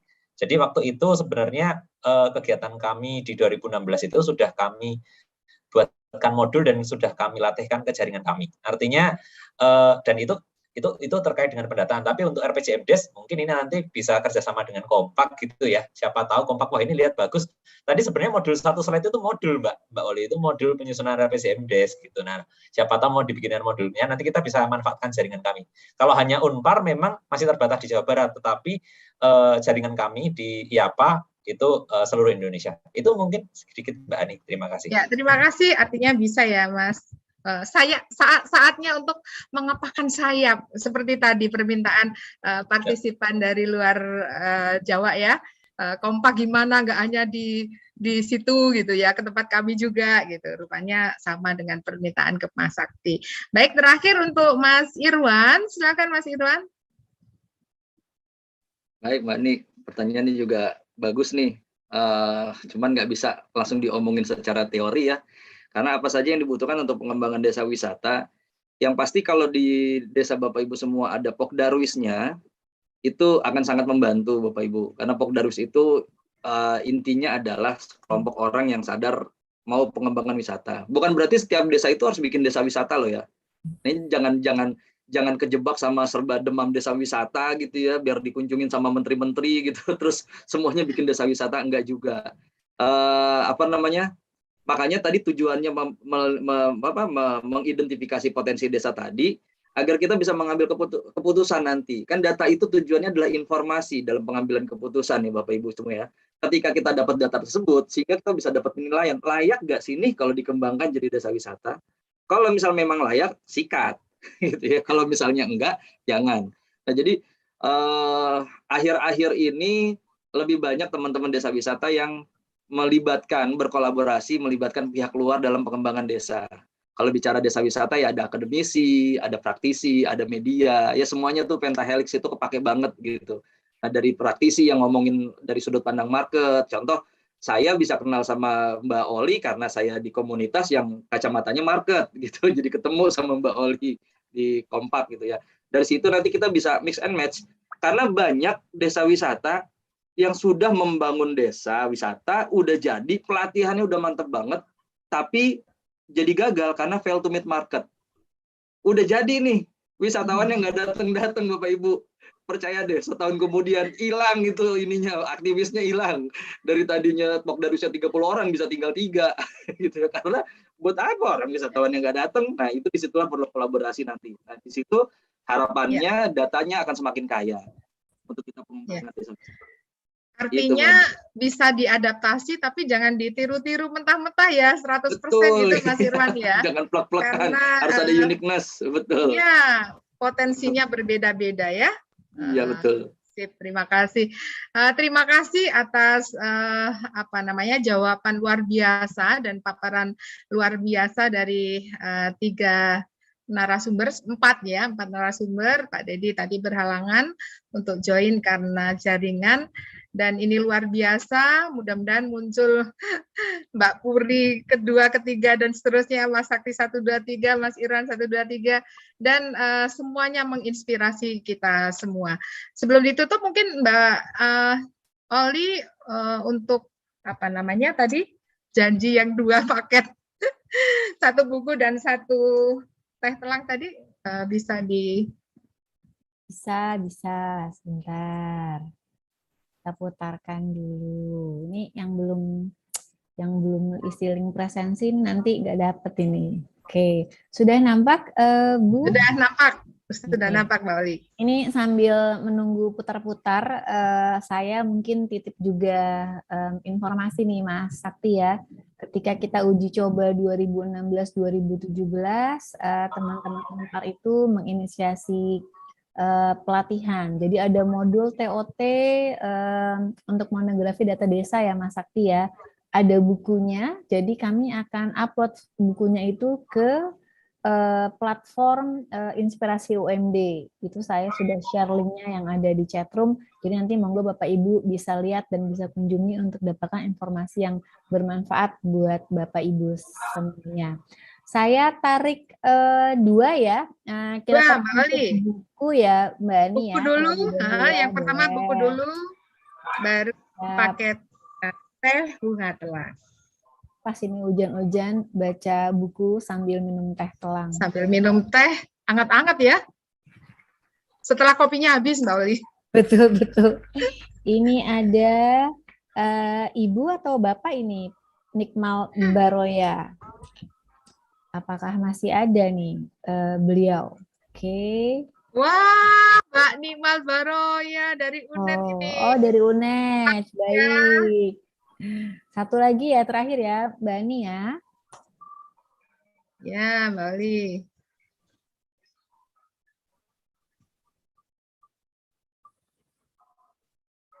Ya, lewat saya. Ada Pak Ada satu lagi nih, Pak. Barangkali beruntung. Oh, Pak Fadli Halim. Terima kasih. Terima kasih. Baik, nanti empat yang beruntung akan kami hubungi untuk menerima hadiah. Jadi nanti akan kami mintakan alamatnya untuk dikirimkan ya Mbak Ani ya. Ya, di chat ya. Alhamdulillah, akhirnya sampai juga kita di penghujung waktu ya. 11.49, jadi kita selalu tepat waktu. Memulainya dengan tepat waktu dan mengakhirinya juga dengan tepat waktu. Baik, sukses besar adalah ketika kita mampu mengalahkan rasa malas di dalam diri dan mengubahnya menjadi kerja keras.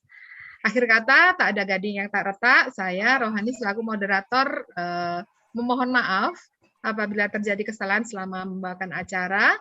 Diakhiri, wabillahi taufik wal hidayah. Wassalamualaikum warahmatullahi wabarakatuh. Salam sehat semuanya. Waalaikumsalam warahmatullahi wabarakatuh.